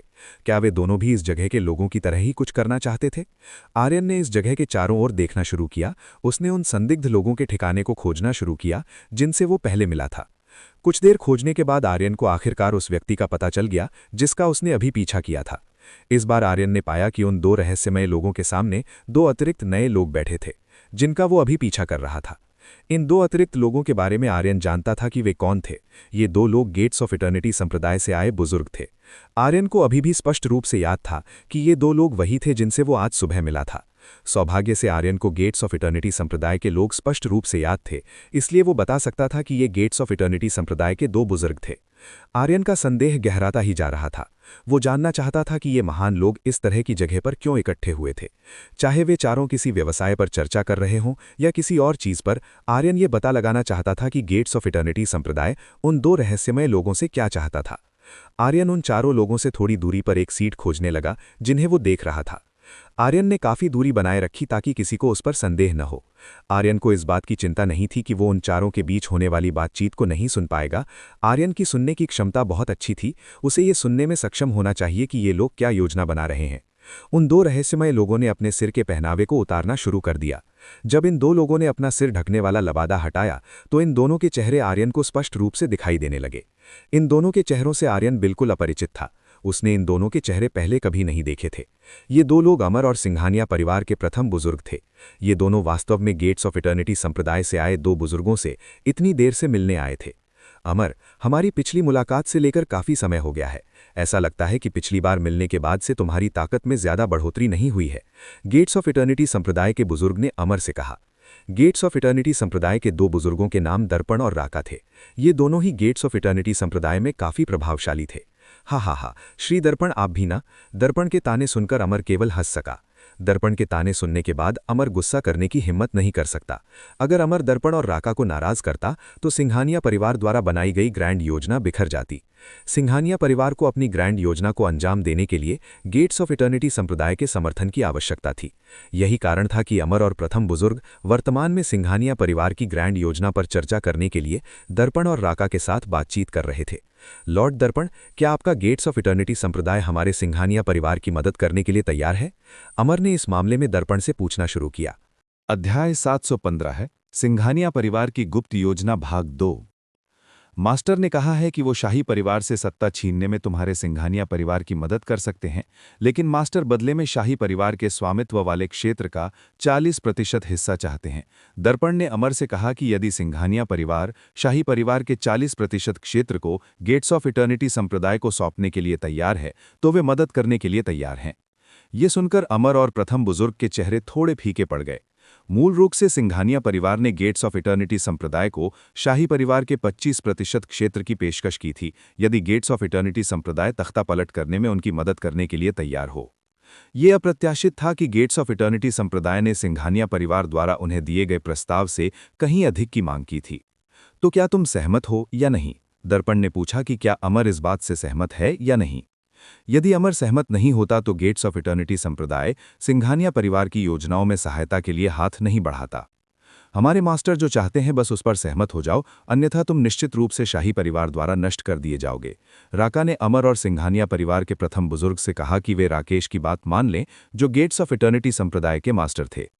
अमर और प्रथम बुजुर्ग ने एक दूसरे की ओर देखा। उन दोनों ने आपस में पूछना शुरू किया कि क्या उन्हें गेट्स ऑफ इटर्निटी संप्रदाय के उस अनुरोध को स्वीकार करना चाहिए जो सिंघानिया परिवार द्वारा दी गई प्रारंभिक बोली से थोड़ा अधिक था। गेट्स ऑफ इटर्निटी संप्रदाय की मांग बहुत अधिक थी। सिंघानिया परिवार को इसे स्वीकार करने में थोड़ी परेशानी होने वाली थी। शाही परिवार का 40% क्षेत्र काफी बड़ा हिस्सा था। अगर सिंघानिया परिवार द्वारा इसका 40% हिस्सा ठीक से उपयोग किया जाता तो वे बहुत बड़ा लाभ प्राप्त करने में सक्षम होते। अमर और प्रथम बुजुर्ग ने इस मामले पर चर्चा शुरू की। उन दोनों ने आपस में पूछना शुरू किया कि उन्हें इस मामले पर सहमत होना चाहिए या नहीं। प्रथम बुजुर्ग, हमें एक बार क्या करना चाहिए? अमर ने प्रथम बुजुर्ग से बात करने के लिए ध्वनि संचार का उपयोग किया। वो जानना चाहता था कि प्रथम बुजुर्ग इस मामले में क्या करेंगे। ये एक बहुत ही कठिन चुनाव है। अगर हमें गेट्स ऑफ इटर्निटी संप्रदाय से मदद नहीं मिलती है तो शाही परिवार के खिलाफ हमारे जीतने की संभावना बहुत कम होगी। हमारे पास इस समझौते को स्वीकार करने के अलावा कोई और विकल्प नहीं है। प्रथम बुजुर्ग ने अमर से इस सौदे को स्वीकार करने के लिए कहा। शाही परिवार के साथ युद्ध में हारने से तो ये बेहतर ही था। कम से कम गेट्स ऑफ इटर्निटी संप्रदाय का साथ होना शाही परिवार के खिलाफ उनकी जीत की गारंटी दे सकता था। तो तुम्हारा क्या जवाब है? क्या तुम सहमत हो या नहीं? दर्पण ने पूछा कि क्या अमर राकेश द्वारा चाहे गए सौदे से सहमत है या नहीं। ठीक है, हम सहमत हैं। जब तक गेट्स ऑफ इटर्निटी संप्रदाय हमारी जीत की गारंटी दे सकता है, तब तक हमारा सिंघानिया परिवार निश्चित रूप से गेट्स ऑफ इटर्निटी संप्रदाय को शाही परिवार के स्वामित्व वाला 40% क्षेत्र दे देगा। अमर राकेश की इच्छा से सहमत हो गया। वो शाही परिवार को उखाड़ फेंकने में सफल होने पर लूटे गए क्षेत्र का 40% हिस्सा देने के लिए तैयार हो गया। अच्छा, तो हम सहमत हैं। दर्पण और राका ये सुनकर बहुत खुश हुए। ऐसा लग रहा था कि उन्हें इस तरह का अच्छा सौदा करने में सफल होने के लिए गेट्स ऑफ इटर्निटी संप्रदाय से पुरस्कार मिलेगा। तो गेट्स ऑफ इटर्निटी संप्रदाय से मदद कब आएगी? अमर ने पूछा कि गेट्स ऑफ इटर्निटी संप्रदाय की सहायता कब पहुंचेगी? तुम्हें उस समस्या के बारे में चिंता करने की जरूरत नहीं है। गेट्स ऑफ इटर्निटी संप्रदाय तुम्हारी मदद के लिए बेहतरीन लड़ाके भेजेगा। तुम्हें बस ये बताना होगा कि सिंघानिया परिवार शाही परिवार पर हमला कब करेगा। दर्पण ने कहा कि गेट्स ऑफ इटर्निटी संप्रदाय सिंघानिया परिवार की मदद के लिए अपने सबसे अच्छे लोगों को भेजेगा। दर्पण यह भी जानना चाहता था कि सिंघानिया परिवार शाही परिवार पर हमला कब करेगा। इसके लिए हमारा इरादा आज से 2 दिन बाद शाही परिवार के स्थापना दिवस के उपलक्ष्य में हमला करने का है। इस बार की चेतावनी अतीत की चेतावनियों से अलग होगी। इस बार ये शाही परिवार के विनाश की चेतावनी होगी। अमर ने दर्पण और राका को बताया कि सिंघानिया परिवार शाही परिवार के खिलाफ तख्ता पलट कब करेगा। हा, ये बहुत अच्छा है। दर्पण और राका इस पर हंसने लगे। वे दोनों शाही परिवार को उखाड़ फेंकने के इनाम का इंतजार नहीं कर सकते थे। आर्यन जो दूर था, उसने सब कुछ देखा। उसे उम्मीद नहीं थी कि सिंघानिया परिवार ने इस तरह के तख्ता पलट की योजना बनाई थी। आर्यन वास्तव में इन 4 लोगों द्वारा की गई बातचीत की सामग्री को नहीं सुन सका, क्योंकि उन्होंने ध्वनि अवरोध बनाया था। सौभाग्य से आर्यन होठों की भाषा पढ़ने में काफी कुशल था, इसलिए भले ही वो सिंघानिया परिवार और गेट्स ऑफ इटर्निटी संप्रदाय की बातों को नहीं सुन सका, उसे पता चल गया कि सिंघानिया परिवार और गेट्स ऑफ इटर्निटी संप्रदाय दोनों ही शाही परिवार को नष्ट करना चाहते थे। वे दोनों शाही परिवार के क्षेत्र को अपने लिए हथियाना चाहते थे। ये बहुत ही इंटरेस्टिंग बात होगी। आर्यन ने महसूस किया कि यह बहुत ही दिलचस्प मामला होगा। ऐसा लग रहा था कि शाही परिवार और सिंघानिया परिवार के बीच कुछ बहुत ही रोमांचक होने वाला है। जरूरी जानकारी प्राप्त करने के बाद आर्यन तुरंत उठा और इस जगह से चल दिया। अरे, तुम वहां रुको, 1 मिनट रुको। जब आर्यन अपनी सीट से उठा तो उसे दर्पण ने रोक लिया। दर्पण को आर्यन की मौजूदगी पर अजीब महसूस होने लगा था, जिसने न तो खाना मंगवाया था और न ही कुछ और। दर्पण को संदेह होने लगा था कि आर्यन एक जासूस था जो अमर के साथ उसकी बातचीत को छिपकर सुन रहा था। छोकरे, तुम्हें इस बूढ़े आदमी को रोकने की क्या जरूरत आन पड़ी? आर्यन ने अपनी आवाज का लहजा थोड़ा भारी और कर्कश कर लिया। वो एक बूढ़े आदमी की तरह बात करने लगा। जब आर्यन ने खुद को बूढ़ा कहा और दर्पण को छोकरा, तो दर्पण का चेहरा गुस्से से कांपने लगा। उसे उम्मीद नहीं थी कि कोई उसे छोकरा कहेगा। दर्पण खुद अब हजारों साल का था, इसलिए जब आर्यन उसे छोकरा कहता है तो जाहिर है कि दर्पण को गुस्सा आएगा ही। कमीने, तुम्हारी मुझे छोकरा कहने की हिम्मत कैसे हुई? क्या तुम नहीं जानते कि मैं कौन हूं? दर्पण आर्यन पर दहाड़ने लगा। वो आर्यन पर बहुत क्रोधित लग रहा था। क्या तुम इस बूढ़े आदमी को नाराज करना चाहते हो? कर्कश आवाज के साथ आर्यन ने अपने पीछे खड़े दर्पण से कहा। क्या तुम्हें लगता है कि मैं तुमसे डरता हूं? यहां आओ, मैं तुम्हें दिखाता हूं कि यहां का मालिक कौन है। दर्पण ने आर्यन को लड़ाई की चुनौती दी। आर्यन दर्पण की तीव्र हत्या की भावना को महसूस कर सकता था। ऐसा लग रहा था कि दर्पण वास्तव में आर्यन से लड़ने के लिए गंभीर था। हा हा हा हा, छोकरे, तुम इस बूढ़े आदमी से लड़ना चाहते हो? क्या तुम इस बूढ़े के साथ मजाक कर रहे हो? दर्पण की बात सुनकर आर्यन ठहाका मारकर हंस पड़ा। दर्पण आर्यन से और भी ज्यादा चिढ़ने लगा। उसने आर्यन के शब्दों से अपमानित महसूस किया। कमीने, इसे महसूस करो। दर्पण आर्यन की ओर बढ़ा। वो अपनी पूरी ताकत से आर्यन पर हमला करने की कोशिश करना चाहता था। दर्पण को अपनी ओर बढ़ते देख आर्यन ने तुरंत दर्पण को दबाने के लिए एक अत्यंत भयानक दबाव छोड़ा जो वर्तमान में उसकी ओर बढ़ रहा था। अध्याय 716। तुमने जो अभिनय पहले किया था वो बहुत अच्छा था। जब आर्यन ने अपनी असली ताकत दिखाई तो दर्पण को तुरंत एक बहुत ही डरावने दबाव का एहसास हुआ। इस बेहद दमनकारी दबाव को महसूस करते ही वो तुरंत अपनी जगह पर रुक गया। ये केवल दर्पण ही नहीं था जिसने आर्यन के दबाव को महसूस किया। राका, अमर और प्रथम बुजुर्ग ने भी आर्यन द्वारा डाले गए दमनकारी दबाव को महसूस किया। ये दबाव इतना शक्तिशाली था कि इसने इन चारों लोगों के शरीरों को डर से थरथरा किया। दर्पण, राका, अमर और प्रथम बुजुर्ग को उम्मीद नहीं थी कि इस रहस्यमयी आदमी का साधना आधार इतना ऊंचा था। ये स्वाभाविक ही है कि उसने दर्पण को छोकरा कहने की हिम्मत की। पता चला कि इस बूढ़े आदमी की शक्ति बहुत अधिक थी। आर्यन द्वारा वर्तमान में दिखाई जा रही शक्ति से दर्पण, राका, अमर और प्रथम बुजुर्ग ने अनुमान लगाया कि आर्यन डिवाइन नेसेंट रेल्म से आधा कदम आगे के स्तर पर था। इस मार्शल रेल्म में केवल कुछ ही लोग हैं जिन्होंने इस स्तर की ओर कदम बढ़ाया है, और इन लोगों को आमतौर पर पुराने राक्षस कहा जाता है क्योंकि वे इतने ऊंचे स्तर तक साधना कर सकते हैं। वरिष्ठ, कृपया मैंने अभी जो ढिठाई की है उसके लिए मुझे क्षमा करें। मैंने वास्तव में नहीं सोचा था कि वरिष्ठ इतने शक्तिशाली व्यक्ति हैं। दर्पण ने घुटने टेक कर आर्यन से माफी मांगने की कोशिश की। आर्यन द्वारा वर्तमान में दिखाई जा रही शक्ति को देखने के बाद दर्पण ने अपने सामने खड़े इस पुराने दरिंदे के सामने पहले की तरह अहंकारी दिखने की हिम्मत नहीं की। है छोकरे, तो अब जब तुम इस बूढ़े आदमी की ताकत समझ गए हो तो क्या तुम अभी भी इस बूढ़े आदमी से लड़ने की हिम्मत रखते हो? अगर तुम अभी भी बहादुर हो तो इस बूढ़े आदमी को तुम सभी का साधना आधार खत्म करने दो, आर्यन ने अपने सामने खड़े दर्पण से कहा। आर्यन की बात सुनते ही दर्पण को तुरंत पसीना आ गया। अगर इस बूढ़े राक्षस ने उसका साधना आधार खत्म कर दिया तो दर्पण अपनी स्थिति के साथ साथ वो सब भी खो देगा जो उसके पास वर्तमान में था। और इससे भी बुरा ये कि दर्पण अब आर्यन को डराने के लिए गेट्स ऑफ इटर्निटी संप्रदाय की शक्ति का उपयोग नहीं कर सका। गेट्स ऑफ इटर्निटी संप्रदाय निश्चित रूप से केवल दर्पण की वजह से इस तरह के पुराने राक्षस के साथ मुसीबत मोल नहीं लेना चाहेगा। निश्चित रूप से गेट्स ऑफ इटर्निटी संप्रदाय दर्पण की मदद नहीं करना चाहेगा यदि वो इस पुराने राक्षस से लड़ता है। वरिष्ठ, कृपया मुझे क्षमा करें। मैं जानता हूं कि मैं गलत था, इसलिए कृपया मुझे जाने दें। दर्पण ने आर्यन के सामने सिर झुकाया। वो आर्यन से माफी मांगने की कोशिश कर रहा था। राका, अमर और प्रथम बुजुर्ग ने इस मामले में दखल देने की हिम्मत नहीं की। वे इसमें घसीटे जाने के बजाय चुपचाप देखना बेहतर समझ रहे थे। यहाँ तक कि राका, जो खुद गेट्स ऑफ इटर्निटी संप्रदाय से था, दर्पण की मदद नहीं करना चाहता था। वो दर्पण द्वारा शुरू की गई मुसीबत में खुद नहीं पड़ना चाहता था। मैं तुम्हें माफ कर दूंगा, लेकिन तुम्हें 2 दिनों तक इसी जगह पर घुटने टेक कर बैठना होगा। अगर तुमने इस जगह को छोड़ने की हिम्मत की तो मैं तुम्हें पीटने के लिए यहाँ वापस आऊंगा, आर्यन ने अपने पीछे खड़े दर्पण से कहा। अपने दिल में आर्यन ठहाका मारकर हंस पड़ा। उसे दर्पण को इस तरह परेशान करना बहुत पसंद आया। कम से कम गेट्स ऑफ इटर्निटी संप्रदाय के लोगों को अभी उसे रोकने की हिम्मत करने का परिणाम महसूस हुआ। वरिष्ठ की महानता के लिए धन्यवाद, वरिष्ठ की उदारता के लिए धन्यवाद। दर्पण ने आर्यन को धन्यवाद दिया क्योंकि उसने उसे खुद को बचाने का मौका दिया था। दर्पण को सजा देने के बाद आर्यन तुरंत दूसरी मंजिल से चला गया। वो जल्दी से इन चारों लोगों की नज़रों से ओझल हो गया। आर्यन के आदेश के अनुसार दर्पण अभी भी फर्श पर घुटने टेके रहा।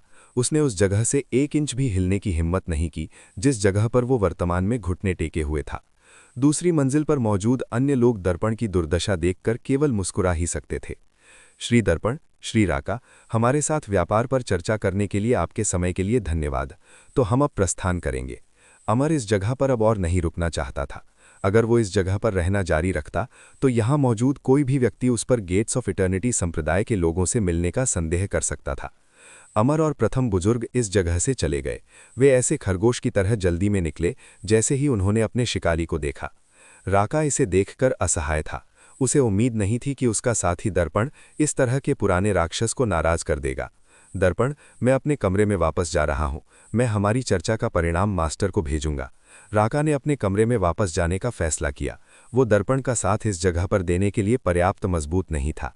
अगर वो इस तरह दर्पण का साथ देता तो राका अपनी क्रेड लखो सकता था। दर्पण राका को खुद को इस जगह अकेला छोड़कर जाने से नहीं रोक सका। आखिरकार आर्यन जैसे शक्तिशाली व्यक्ति को नाराज करना उसकी अपनी ही गलती थी। आर्यन वर्तमान में सराय की इमारत के पास खड़ा था। आज रात वो गेट्स ऑफ इटर्निटी संप्रदाय के दर्पण को 2 दिनों तक सराय में घुटने टेकने पर मजबूर कर सका। ये आर्यन के लिए बहुत ही शानदार बात थी। आर्यन ने अभी जो कहा था वो सिर्फ एक झांसा था। वो अब उस जगह पर दर्पण पर नजर रखने की जहमत नहीं उठाएगा। दर्पण पर नजर रखने के बजाय आर्यन प्रिया, नलिनी या शिवानी के साथ समय बिताना चाहेगा। अब वापस जाने का समय हो गया है। आर्यन को अभी पहले ही बहुत उपयोगी जानकारी मिल गई थी।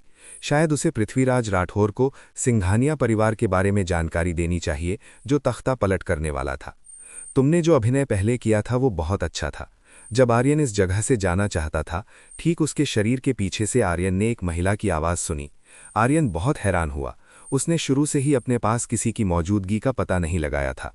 आर्यन तुरंत ये देखने के लिए मुड़ा कि उसके पीछे कौन महिला थी। जब आर्यन मुड़ा तो उसने एक ऐसी महिला को पाया जो बेहद खूबसूरत थी। इस महिला का चेहरा सुंदर था, बाल बहुत लंबे थे और शरीर भी बहुत अच्छी तरह से विकसित था। ये कहा जा सकता है कि इस महिला की सुंदरता लगभग प्रिया के बराबर है जो हाल ही में विकसित हुई है। अगर इस खूबसूरत महिला को थोड़ा समय दिया जाए तो आर्यन को पूरा यकीन है कि ये महिला एक अद्भुत सुंदरी बन जाएगी जो देश को हिला सकती है। आर्यन ने किसी तरह इस महिला की आवाज़ कहीं सुनी थी। उसे इस महिला की आवाज़ याद आने लगी। जब आर्यन को ये याद आने लगा तो उसे आखिरकार इस महिला की आवाज़ याद आ गई जो उसके सामने थी। ये महिला निश्चित रूप से वो महिला थी जो दर्पण और राका के साथ आई थी। ये अप्रत्याशित था कि हुड पहनने वाली एक महिला इतनी सुंदर होगी यदि वो अपना हुड उतार दे। इस महिला आर्यन के करीब आई। आर्यन थोड़ा पीछे हट गया जब उसने इस महिला को खुद के करीब आते देखा। आर्यन के अनुसार इस महिला ने एक खतरनाक एहसास दिया और उससे दूर रहना चाहिए था। जैसे जैसे ये महिला आगे बढ़ी, आर्यन ने एक कदम पीछे ले लिया। इस मामले में दोनों के बीच की दूरी समान रही और कम नहीं हो रही थी। कुछ कदम बाद आर्यन ने पाया कि वो पहले से ही दीवार की बाड़ के किनारे पर था। उसके पास पीछे जाने का कोई और दूसरा रास्ता नहीं था। आर्यन को देखते हुए जो उससे दूर जाना चाहता था, ये महिला आर्यन के करीब आती रही। वो आर्यन के करीब आने की कोशिश करती रही। अध्याय 717 दिव्य सप्त नक्षत्र। रुको और करीब मत आओ, वरना मैं तुम्हें इसके परिणाम भुगतने पर मजबूर कर दूंगा। इस महिला को लगातार करीब आते देख आर्यन ने बल प्रयोग करने की धमकी देकर उसे रोकने की कोशिश की। वो महिला आर्यन द्वारा दी गई धमकी से बिल्कुल भी डरी हुई नहीं लग रही थी। वो आर्यन के और भी करीब आती रही। आर्यन इस जगह से भागने की कोशिश करना चाहता था, लेकिन दुर्भाग्य से जब उसने हिलने की कोशिश की तो उसने पाया कि उसका शरीर हिल नहीं पा रहा था। आर्यन को ऐसा महसूस हुआ जैसे किसी चीज ने उसके शरीर को जकड़ लिया हो, जिससे वो हिल-डुल नहीं पा रहा था। वो सुंदर महिला आर्यन के बहुत करीब आने लगी। जब वो आर्यन के पास पहुंची तो उसने आर्यन के शरीर से आने वाली गंध को सूंघना शुरू कर दिया। आर्यन को समझ नहीं आ रहा था कि ये सुंदर महिला क्या कर रही थी। वो उसे बहुत अजीब लग रही थी। तुम्हारे शरीर की सुगंध बहुत मनमोहक है। क्या तुम्हारे पास एक प्राचीन यांग शरीर है? उस सुंदर महिला ने अपने सामने खड़े आर्यन से पूछा। इस सुंदर महिला की बात सुनकर आर्यन का शरीर सुन्न पड़ गया। उसे उम्मीद नहीं थी कि ये महिला केवल उसके शरीर की गंध सूंघकर ये जान सकती है कि उसके पास एक प्राचीन यांग शरीर है। नन्ही सुश्री, आप किस बारे में बात कर रही हैं? मुझे वास्तव में समझ नहीं आ रहा है कि आप क्या कह रही हैं। आर्यन ने अपने सामने खड़ी इस सुंदर महिला से बचने की पूरी कोशिश की। तुम मुझसे झूठ नहीं बोल सकते। मैं जानती हूं कि तुम प्राचीन यांग शरीर के स्वामी हो। इस सुंदर महिला को पहले से ही पता था कि आर्यन प्राचीन यांग शरीर का मालिक था। आर्यन विश्वास नहीं कर पा रहा था कि ये महिला जानती थी कि उसके पास प्राचीन यांग शरीर है। इस दुनिया में आर्यन की महिलाओं के अलावा शायद ही कोई बाहरी व्यक्ति होगा जो प्राचीन यांग शरीर के रहस्यों के बारे में जानता हो। आर्यन सोचने लगा कि ये महिला वास्तव में कौन थी। वो इतनी आसानी से कैसे पता लगा सकती थी कि उसके पास प्राचीन यांग शरीर है। मास्टर, ऐसा लगता है कि ये महिला एक विशेष शरीर के साथ पैदा हुई है जिसे दिव्य सप्त नक्षत्र कहा जाता है। अवनी ने आर्यन को बताया कि उसके सामने खड़ी इस महिला के पास दुनिया का सबसे दुर्लभ विशेष शरीर था। अवनी को भी इसका एहसास तब हुआ जब ये महिला आर्यन के करीब आई। इससे पहले अवनी इस महिला के विशेष शरीर के बारे में नहीं जान पाई थी। अवनी को स्वीकार करना पड़ा कि ये महिला काफी शक्तिशाली थी। वो अपने विशेष शरीर को अवनी की नज़रों से छिपाने में सक्षम थी। अगर ये महिला अभी आर्यन के बहुत करीब नहीं आई होती तो शायद अवनी को कभी भी इस महिला के विशेष शरीर के बारे में पता नहीं चलता। दिव्य सप्त नक्षत्र, ये क्या बला है और मैंने इसके बारे में पहले क्यों नहीं सुना? आर्यन ने दिव्य सप्त नक्षत्र नामक विशेष शरीर के बारे में कभी नहीं सुना था, जिसका जिक्र अभी अवनी ने किया था। दिव्य सप्त नक्षत्र इस दुनिया का सबसे अद्भुत विशेष शरीर है। ये विशेष शरीर आप जैसे प्रिया, ऐश्वर्या और किसी भी विशेष शरीर वाले व्यक्ति को लाभ पहुंचा सकता है। अवनी ने आर्यन को अपने सामने खड़ी सुंदर महिला की महानता के बारे में बताना शुरू किया। तुम्हारा क्या मतलब है? आर्यन को अभी भी अवनी की बात समझ नहीं आई थी। मेरा मतलब है, ये महिला अपने करीब रहने वाले विशेष शरीर वाले लोगों को लाभ पहुंचा सकती है। क्या तुम्हें ये भी समझ नहीं आता? अवनी ने आर्यन से कहा। क्या तुम्हें इस बारे में यकीन है? जब मैं इस महिला के करीब आया तो मुझे लगा कि इस महिला से बहुत ही खतरनाक एहसास हो रहा है। आर्यन को अभी भी अवनी की बात पर संदेह था।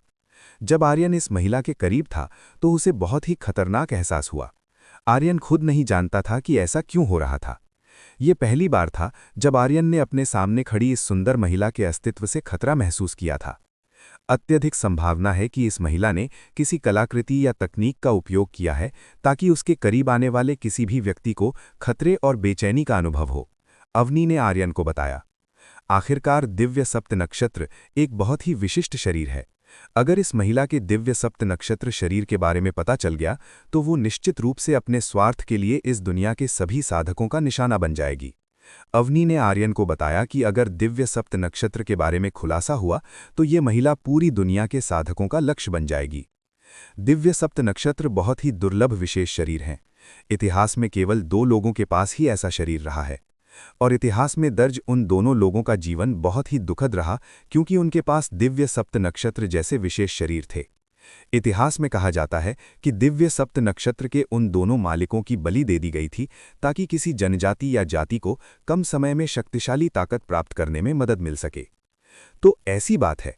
अवनी की व्याख्या सुनकर अब आर्यन समझ गया था कि ये महिला इतनी आसानी से क्यों जान सकती थी कि उसके पास प्राचीन यांग शरीर है। तुम चुप क्यों हो? कुछ बोलो, सुंदर महिला ने आर्यन को बोलने के लिए कहा। ठीक है, मैं इसे स्वीकार करता हूं। क्योंकि वो सुंदर महिला के सामने झूठ नहीं बोल सकता था, इसलिए आर्यन के पास इसे मानने के अलावा कोई विकल्प नहीं था। मैंने जो कहा था वो सही था, तुम मुझसे कुछ भी नहीं छिपा सकते। सुंदर महिला बहुत संतुष्ट दिखी जब उसने देखा कि आर्यन ये मानने को तैयार था कि उसके पास प्राचीन यांग शरीर था। शुरुआत में आर्यन को लगा था कि ये महिला सुमित्रा और मालती जैसी कोई गंभीर महिला होगी, लेकिन इस महिला से बातचीत करने के बाद आर्यन को लगने लगा कि उसका अंदाजा गलत था। ये सुंदर महिला बहुत ही चंचल मिजाज की है। आर्यन नहीं जानता था कि इस महिला का वास्तविक स्वभाव कैसा है। नन्ही बच्ची, तुम इस बूढ़े आदमी से क्या चाहती हो? आर्यन ने अपने सामने खड़ी सुंदर महिला से कहा। चूंकि आर्यन की पहचान अभी तक पता नहीं चली थी, इसलिए आर्यन ने एक ऐसे बूढ़े आदमी होने का नाटक किया जो सामने खड़ी सुंदर महिला से उम्र में बहुत बड़ा था। तुम्हें मेरे सामने अब इस तरह का नाटक करने की जरूरत नहीं है। मैं जानती हूं कि तुम वही युवक हो जिससे मैं आज सुबह मिली थी। इस सुंदर महिला को पहले से ही आर्यन की पहचान पता थी। मास्टर, ऐसा लगता है कि आपने इस महिला के सामने अपनी साख खो दी है। अवनी सुंदर महिला की बातें सुनकर ठहाका मारकर हंस पड़ी। लबादे के पीछे आर्यन का चेहरा काला पड़ गया। उसे उम्मीद नहीं थी कि ये सुंदर महिला शुरू से ही आर्यन की पहचान जानती थी। तो इतने समय से आर्यन ने खुद को छिपाने के लिए जो कुछ भी किया था वो व्यर्थ था। शुरू से ही ये सुंदर महिला आर्यन की पहचान जानती थी। चूंकि इस सुंदर महिला ने उसे पकड़ लिया था, इसलिए आर्यन के पास इस सुंदर महिला के सामने अपना चेहरा दिखाने के अलावा कोई दूसरा विकल्प नहीं था। तुम वास्तव में कौन हो और तुम मुझसे क्या चाहती हो? आर्यन ने पूछा कि यह सुंदर महिला उससे क्या चाहती थी। इससे पहले कि तुम दूसरों की पहचान के बारे में पूछो, तुम्हें पहले खुद का परिचय देना चाहिए। इस सुंदर महिला ने आर्यन से पहले खुद का परिचय देने को कहा। आर्यन बहुत ही लाचार महसूस करने लगा। उसके सामने खड़ी ये सुंदर महिला वास्तव में बहुत ही परेशानी भरी थी। अध्याय 718 आराध्या। मेरा नाम आर्यन है। आर्यन ने इस महिला को अपना परिचय दिया। आर्यन ने इस सुंदर महिला को अपना विस्तृत परिचय नहीं दिया, जो संभवतः उसकी दुश्मन बन सकती थी। भले ही इस समय आर्यन को इस महिला से कोई शत्रुता महसूस नहीं हो रही थी, लेकिन हो सकता है कि भविष्य में वो और ये महिला दुश्मन बन जाएं। आखिरकार ये महिला दर्पण और राका के साथ आई थी, इसलिए इस बात की बहुत संभावना थी कि ये महिला दुश्मन बनेगी। तो तुम्हारा नाम आर्यन है, मेरा नाम आराध्या है। आराध्या ने आर्यन को अपना परिचय देना शुरू किया। आराध्या, क्या तुम गेट्स ऑफ इटर्निटी संप्रदाय से हो? आर्यन ने पूछा कि क्या आराध्या गेट्स ऑफ इटर्निटी संप्रदाय से थी। तो तुम क्यों जानना चाहते हो कि मैं कहाँ से हूँ? आराध्या ने आर्यन से पूछा। मैं बस ये जानना चाहता हूँ कि तुम्हारी जैसी खूबसूरत महिला कहाँ से आती है। आर्यन ने आराध्या के सामने कुछ मीठे शब्द कहे। आर्यन, तुम्हारी जुबान काफी मीठी है। पक्का बहुत सी महिलाएं तुम्हारे इन मीठे शब्दों से धोखा खा चुकी होंगी, आराध्या ने आर्यन से कहा। आर्यन असहज हो गया। ये महिला आर्यन की सोच से कहीं अधिक कठिन निकली। पक्का इस महिला और आर्यन की उम्र में काफी बड़ा अंतर होगा। आर्यन किसी महिला को केवल उसके बाहरी रूप से नहीं आंक सकता था। हालांकि आराध्या 18 से 21 साल की महिला की तरह दिखती थी, लेकिन संभावना थी कि ये महिला पहले से ही सैकड़ों या हजारों साल की हो। बूढ़ी औरत, आर्यन बहुत धीमी आवाज में बुदबुदाया। आर्यन के अभी के शब्दों में उसने आराध्या पर एक युवती के रूप में दिखने वाली बूढ़ी औरत होने का कटाक्ष किया था। जैसे ही आर्यन ने आराध्या को युवती के रूप में दिखने वाली बूढ़ी औरत कहा, उसने अपने शरीर के सामने से एक अत्यंत भयानक, जानलेवा शक्ति महसूस की। जब आर्यन ने देखने की कोशिश की तो उसने पाया कि आराध्या का शरीर एक भयानक हत्यारे आभा से घिरा हुआ था। ये लड़की ऐसी लग रही थी जैसे वो आर्यन को मार डालना चाहती हो। तुमने अभी क्या कहा? तुम्हारी इस युवती को बूढ़ी औरत कहने की हिम्मत कैसे हुई? आराध्या को ये बिल्कुल पसंद नहीं आया जब आर्यन ने उसे बूढ़ी औरत कहा। वो शायद आपने गलत सुना होगा। मैं मिस आराध्या जैसी सुंदर महिला को ऐसा कहने की हिम्मत कैसे कर सकता हूँ? आर्यन थोड़ा घबराकर आराध्या को समझाने की कोशिश करने लगा। आर्यन को उम्मीद नहीं थी कि आराध्या इस तरह डरावनी हो सकती है। अगर उसे ये पहले से पता होता तो आर्यन इस तरह बुदबुदाने की हिम्मत नहीं की होती। ये अच्छा है अगर तुम जानते हो कि ये युवती सुंदर है। ये युवती अभी केवल 18 साल की है, इसलिए कभी ये मत कहना कि ये युवती बूढ़ी है। आराध्या ने आर्यन को बताया कि इस साल वो केवल 18 साल की थी। एक युवती के रूप में जो केवल 18 साल की थी, ये अजीब नहीं था कि आर्यन द्वारा खुद को बूढ़ी औरत कहे जाने पर आराध्या को गुस्सा आएगा। कोई भी युवती खुद को बूढ़ी औरत कहलाना पसंद नहीं करती, जिसमें आराध्या भी शामिल थी। 18 साल। आर्यन को मुश्किल से विश्वास हुआ कि आराध्या केवल 18 साल की है। पता चला कि ये सुंदर महिला आर्यन की वर्तमान उम्र से भी छोटी थी। आर्यन ने आराध्या को ऊपर से नीचे तक फिर से देखा। उसे मुश्किल से विश्वास हो रहा था कि आराध्या अभी भी 18 साल की थी। तो क्या हुआ? क्या तुम्हें विश्वास नहीं है कि मैं 18 साल की हूं? आराध्या ने बहुत तीखी नज़र से आर्यन से कहा। आराध्या की नज़र बहुत तेज थी।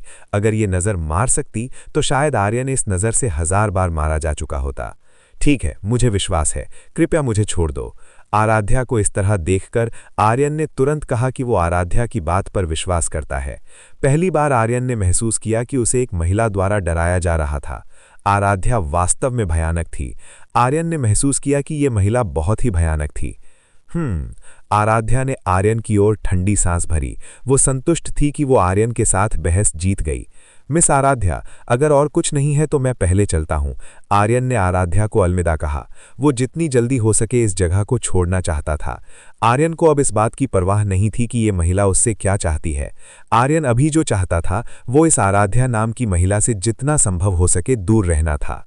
जब आर्यन इस जगह से केवल कुछ ही कदम चला था तो उसने पाया कि उसका शरीर फिर से भारी महसूस हो गया और हिल नहीं पा रहा था। किसने कहा कि तुम जा सकते हो? इस युवती ने अभी तक तुम्हें इस जगह को छोड़ने की अनुमति नहीं दी है। आराध्या ने आर्यन को इस जगह छोड़ने नहीं दिया।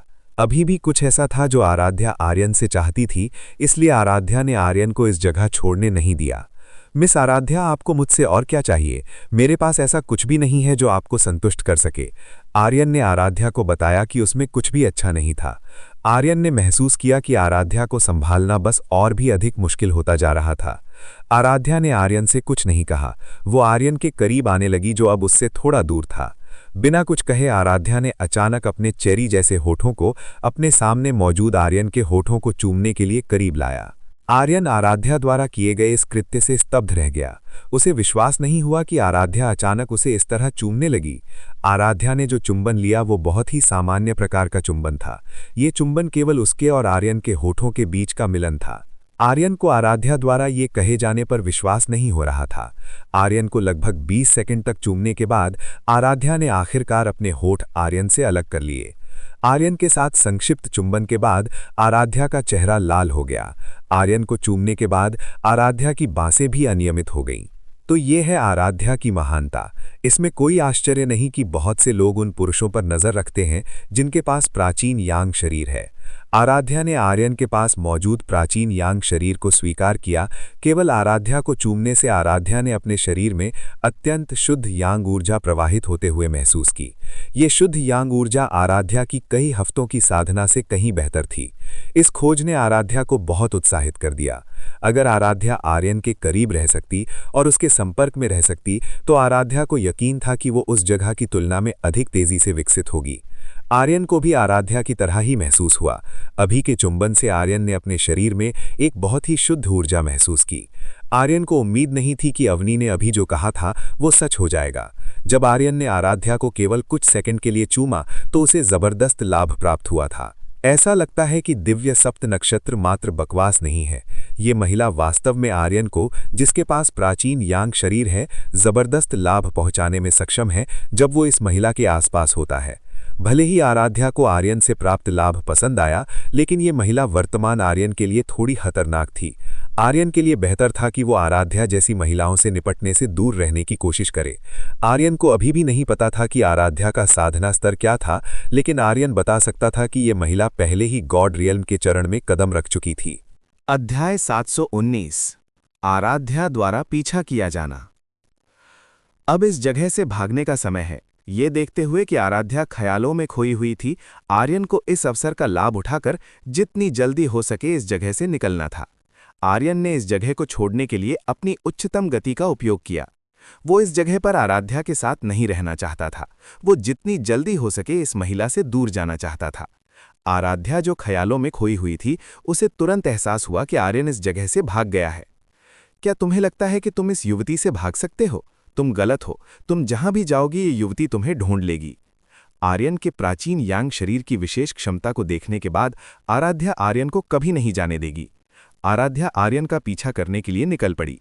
उसे हर हाल में आर्यन को पकड़ना था। आर्यन का प्राचीन यांग शरीर इस दुनिया में अत्यंत दुर्लभ था। आराध्या भाग्यशाली थी कि उसे पृथ्वी जैसे दूरस्थ ग्रह पर ऐसा कुछ मिल गया। आर्यन के पास पीछे मुड़कर देखने का समय नहीं था। इस समय आर्यन केवल राठौड़ वंश के मैनौर में वापस जाना चाहता था। आर्यन द्वारा उपयोग की गई उड़ने की गति के साथ उसे राठौड़ वंश के मैनौर पहुंचने में केवल कुछ ही मिनट लगे। राठौड़ वंश के मैनौर पहुंचने के बाद आर्यन तुरंत अपने कमरे में गया। वो अपने कमरे में छिपना चाहता था। आर्यन ने तुरंत अपने कमरे का दरवाज़ा खोला।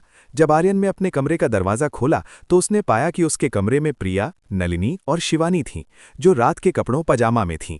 रात के कपड़ों में प्रिया, नलिनी और शिवानी आर्यन के लिए बहुत ही आकर्षक लग रही थीं। आर्यन प्रिया, नलिनी और शिवानी को इस रूप में देखकर बहुत उत्साहित महसूस करने लगा। यहाँ तक कि नलिनी, जो शायद ही कभी अपने रात के कपड़ों में देखी जाती थी, उसने भी इस तरह के कपड़े पहने थे। पति, क्या आप वो प्राप्त करने में सफल रहे जो आप चाहते थे? ये देखकर कि आर्यन वापस आ गया है, प्रिया ने तुरंत आर्यन के आगमन का स्वागत किया। प्रिया जानना चाहती थी कि क्या आर्यन रानी के साथ संबंध बनाने में सफल रहा है। मैं सफल नहीं हुआ, मैं उससे मिला तक नहीं। आर्यन ने प्रिया को बताया कि वो रानी से मिला भी नहीं था। ओह, तो आप अभी भी उससे नहीं मिले? पता चला कि आर्यन अभी तक रानी से नहीं मिला है। फिर आर्यन को शाही महल में इतना समय क्यों लगा? वो वास्तव में इतने लंबे समय तक शाही महल में क्या कर रहा था? प्रिया को ये बताने के बाद कि वो रानी से मिलने में विफल रहा है, आर्यन तुरंत खिड़की बंद करने गया जो अभी भी खुली थी। उसने इस कमरे के सभी प्रवेश द्वारों को बंद कर दिया। प्रिया, नलिनी, शिवानी, तुमने उस अजीब हरकत को देखा जो आर्यन इस समय कर रहा था। आर्यन, तुम क्या कर रहे हो? तुम उस व्यक्ति की तरह दिख रहे हो जिसका भूतों द्वारा शिकार किया जा रहा हो। नलिनी ने आर्यन से कहा, जो घबराया हुआ लग रहा था क्योंकि उसने इस कमरे के सभी प्रवेश द्वार बंद कर दिए थे। तुम सब नहीं समझोगी, एक महिला मेरा पीछा कर रही है। आर्यन ने प्रिया, नलिनी और शिवानी को बताया कि एक महिला उसे निशाना बना रही है। फुफ। प्रिया और शिवानी ये सुनकर हंस पड़ी, जो आर्यन ने अभी कहा था। उन दोनों को विश्वास नहीं हुआ कि आर्यन जैसे स्त्री लंपट के मुंह से ऐसे शब्द निकलेंगे। प्रिया और शिवानी को विश्वास नहीं हुआ कि आर्यन एक महिला के कारण इस तरह का व्यवहार करेगा। वो महिला जो आर्यन से मिलने से डरती थी, अब उसे इसके विपरीत होना चाहिए था। प्रिया, शिवानी, तुम सब क्यों हंस रही हो? इस बार मैं जो कह रहा हूं उसमें झूठ नहीं बोल रहा हूं। जो महिला मेरा पीछा कर रही थी वो वास्तव में नॉक नॉक नॉक। जब आर्यन अपनी बात पूरी करना चाहता था तो उसने पाया कि इस कमरे के दरवाजे पर बाहर से किसी ने दस्तक दी। अचानक इसने आर्यन को चौंका दिया। क्या यह संभव है कि वो महिला आर्यन के पास पहुंच गई हो? रात में इस कमरे में कौन आ रहा है? प्रिया इस बात को लेकर उत्सुक थी कि कल रात इस कमरे में कौन आया था। शायद ये उनकी दादी त्रिवेणी थी जो कल रात इस कमरे में आई थी। प्रिया, इसे मत खोलो। आर्यन ने प्रिया को इस कमरे का दरवाजा खोलने से रोकने की कोशिश की। आर्यन को डर था कि बाहर का व्यक्ति आराध्या होगी जो उसके पीछे पड़ी थी। पति, शांत हो जाइए। अगर वो महिला जो आपका पीछा कर रही है यहां आती है तो मैं, बहन नलिनी और बहन शिवानी आपके लिए इसका ख्याल रखेंगी, प्रिया ने थोड़ा मजाक करते हुए कहा। प्रिया बेडरूम का दरवाजा खोलने गई। जब प्रिया ने दरवाजा खोला तो उसने दरवाजे पर त्रिवेणी को पाया। प्रिया, तुम्हें दरवाजा खोलने में इतना समय क्यों लगा?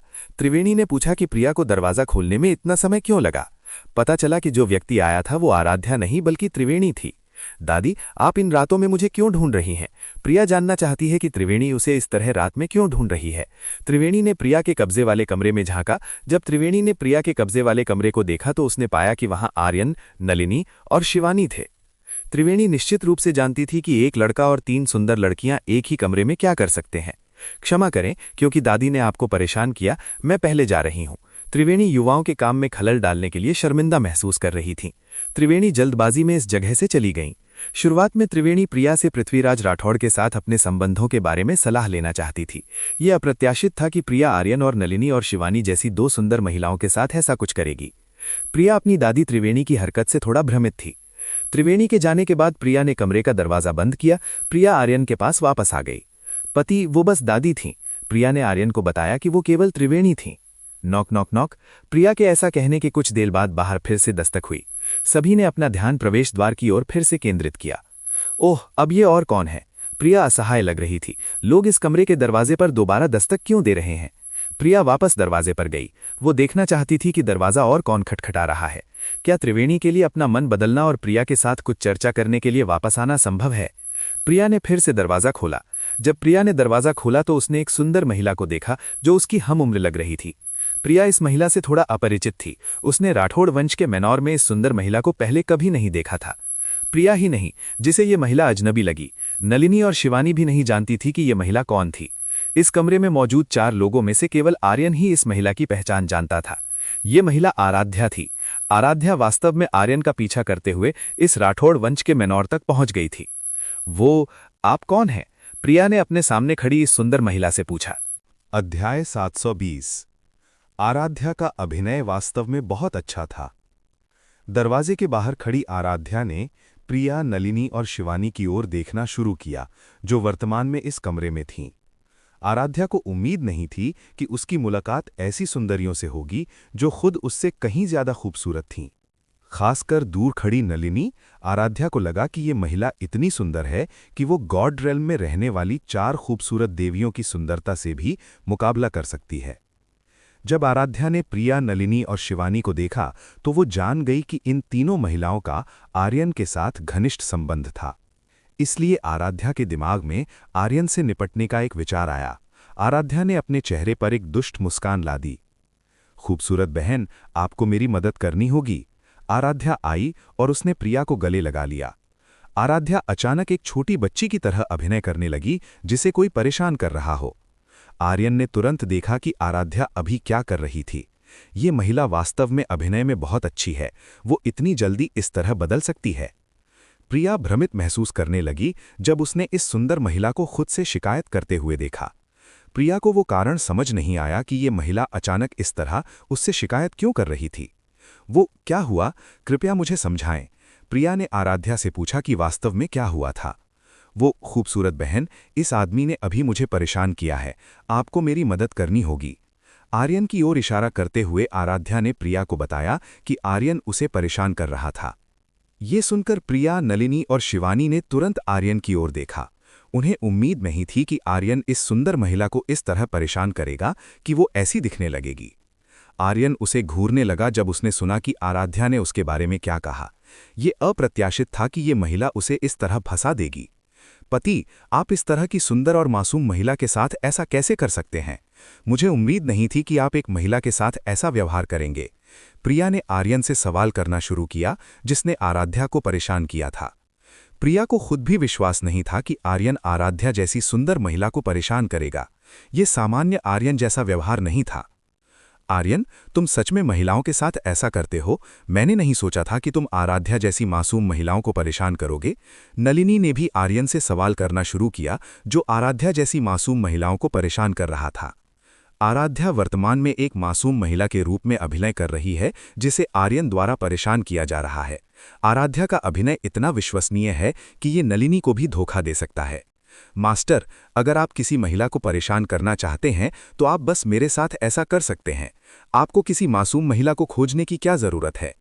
प्रिया, नलिनी और शिवानी से अलग शिवानी निराश थी, क्योंकि आर्यन बाहर महिलाओं की तलाश कर रहा था, जबकि वो पहले से ही वहां थी जो आर्यन से किसी भी तरह का व्यवहार स्वीकार कर लेगी। आर्यन वास्तव में दबाव में था।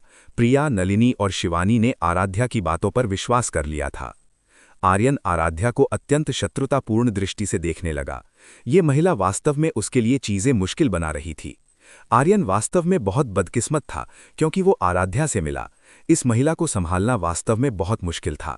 वो उन सभी महिलाओं से अधिक चतुर और चालाक थी जिनसे आर्यन इस जीवन में मिला था। प्रिया, नलिनी, शिवानी, उस चालाक महिला की बातों पर विश्वास मत करो। मैं उस महिला को कैसे परेशान कर सकता हूं? स्पष्ट रूप से वो वही है जिसने अभी मुझे परेशान किया है। आर्यन ने प्रिया, नलिनी और शिवानी को समझाने की कोशिश की कि वो इस मामले में निर्दोष था। आराध्या एक ऐसी महिला थी जिसका साधना आधार आर्यन से अधिक था। आर्यन के लिए आराध्या को परेशान करना असंभव था, बल्कि वो आर्यन ही था जिसे इस महिला ने परेशान किया था। देखो खूबसूरत बहन, वो अभी भी बच रहा है। आपको मुझे इस बुरे आदमी को सबक सिखाने में मेरी मदद करनी होगी। आराध्या प्रिया के सामने लाड़ प्यार भरा अभिनय करती रही। उसने प्रिया को इस तरह गले लगाना शुरू कर दिया जैसे वो अपनी बड़ी बहन को गले लगा रही हो। पति, देखो आपने इस महिला को ऐसा बनाने के लिए क्या किया है। जल्दी यहाँ आओ और इस महिला से माफी मांगो। प्रिया ने आर्यन को आराध्या से माफी मांगने के लिए कहा। आर्यन ने आराध्या की ओर देखा, जो प्रिया की बाहों में थी। आराध्या ने अचानक शरारतपूर्ण तरीके से आर्यन की ओर अपनी जीभ निकाली। ये महिला वास्तव में अपने अभिनय से आर्यन को फंसाने के लिए जानबूझकर ऐसा कर रही थी। आराध्या का शरारती व्यवहार देखकर आर्यन का चेहरा फीका पड़ गया। इस महिला ने वास्तव में उसे फंसा लिया था। आर्यन को इस चालाक महिला से निपटने का तरीका खोजना ही था, कहीं ऐसा ना हो कि प्रिया और नलिनी की नज़रों में उसकी प्रतिष्ठा गिर जाए। कुछ देर सोचने के बाद आर्यन के पास आखिरकार आराध्या से निपटने का एक तरीका था। प्रिया, कृपया इस महिला की बात ना सुने। क्या आप जानते हैं कि ये वही महिला है जिससे हम सुबह मिले थे, जो गेट्स ऑफ इटर्निटी संप्रदाय के लोगों के साथ आई थी? आर्यन ने प्रिया को बताया कि उसकी बाहों में मौजूद आराध्या गेट्स ऑफ इटर्निटी संप्रदाय से आई थी। आर्यन अच्छी तरह जानता था कि प्रिया गेट्स ऑफ इटर्निटी संप्रदाय के लोगों को पसंद नहीं करती थी। इसीलिए आर्यन ने आराध्या की गेट्स ऑफ इटर्निटी संप्रदाय वाली पृष्ठभूमि का उपयोग किया ताकि प्रिया उससे नफरत करने लगे। अगर प्रिया को पता चला कि आराध्या गेट्स ऑफ इटर्निटी संप्रदाय से है, तो आर्यन को विश्वास था कि प्रिया अब अपनी बाहों में मौजूद आराध्या का समर्थन नहीं करेगी। आर्यन से ये सुनकर प्रिया ने तुरंत आराध्या को अपने गले से दूर धकेल दिया। प्रिया की पहले वाली सहानुभूतिपूर्ण नज़र आराध्या के प्रति शत्रुतापूर्ण हो गई थी। आराध्या काफी हैरान हुई जब उसने प्रिया को खुद को दूर धकेलते हुए देखा। वो नहीं जानती थी कि ये महिला अचानक उसे इस तरह दूर क्यों धकेल देगी। आराध्या ने प्रिया से अपने प्रति अत्यंत तीव्र शत्रुता महसूस की। आराध्या नहीं जानती थी कि प्रिया अचानक उससे नाराज क्यों हो गई थी। भले ही आराध्या का अभिनय पहले से ही बहुत अच्छा था, प्रिया के लिए ये जानना असंभव था कि वो आर्यन को फंसाने के लिए अभिनय कर रही थी। आर्यन बहुत संतुष्ट हुआ जब आराध्या को प्रिया ने धक्का दिया। इस तरह आखिरकार आर्यन उस चालाक महिला से बदला लेने में सक्षम हो गया जो उसे फंसाना चाहती थी। अब आराध्या निश्चित रूप से प्रिया, नलिनी और शिवानी की दुश्मन बन जाएगी, जो इस कमरे में है। आर्यन आराध्या को प्रिया, नलिनी और शिवानी द्वारा घेरे जाते हुए देखने का इंतजार नहीं कर सकता था। आराध्या को प्रिया, नलिनी और शिवानी द्वारा घेरे जाते हुए देखना बहुत अच्छा होता। प्रिया, नलिनी और शिवानी दुश्मन का सामना करने के मामले में आराध्या से अधिक डरावनी थी। आराध्या निश्चित रूप से प्रिया, नलिनी और शिवानी के सामने फीकी पड़ जाएगी। क्या तुम गेट्स ऑफ इटर्निटी संप्रदाय से हो? प्रिया ने पूछा कि क्या आराध्या गेट्स ऑफ इटर्निटी संप्रदाय से थी। प्रिया का सवाल सुनकर आराध्या अब समझ गई कि प्रिया का रवैया उसके प्रति 180 डिग्री क्यों बदल गया था। पता चला कि ये गेट्स ऑफ इटर्निटी संप्रदाय की समस्या थी जो उसके साथ थी। खूबसूरत बहन, मैं गेट्स ऑफ इटर्निटी संप्रदाय से नहीं हूं। मुझ पर विश्वास करो, वो आदमी मुझे फिर से परेशान करने के लिए बहाना बना रहा होगा। आराध्या प्रिया के सामने अभिनय करती रही। वो प्रिया को समझाने की कोशिश कर रही थी कि वो गेट्स ऑफ इटर्निटी संप्रदाय से नहीं है।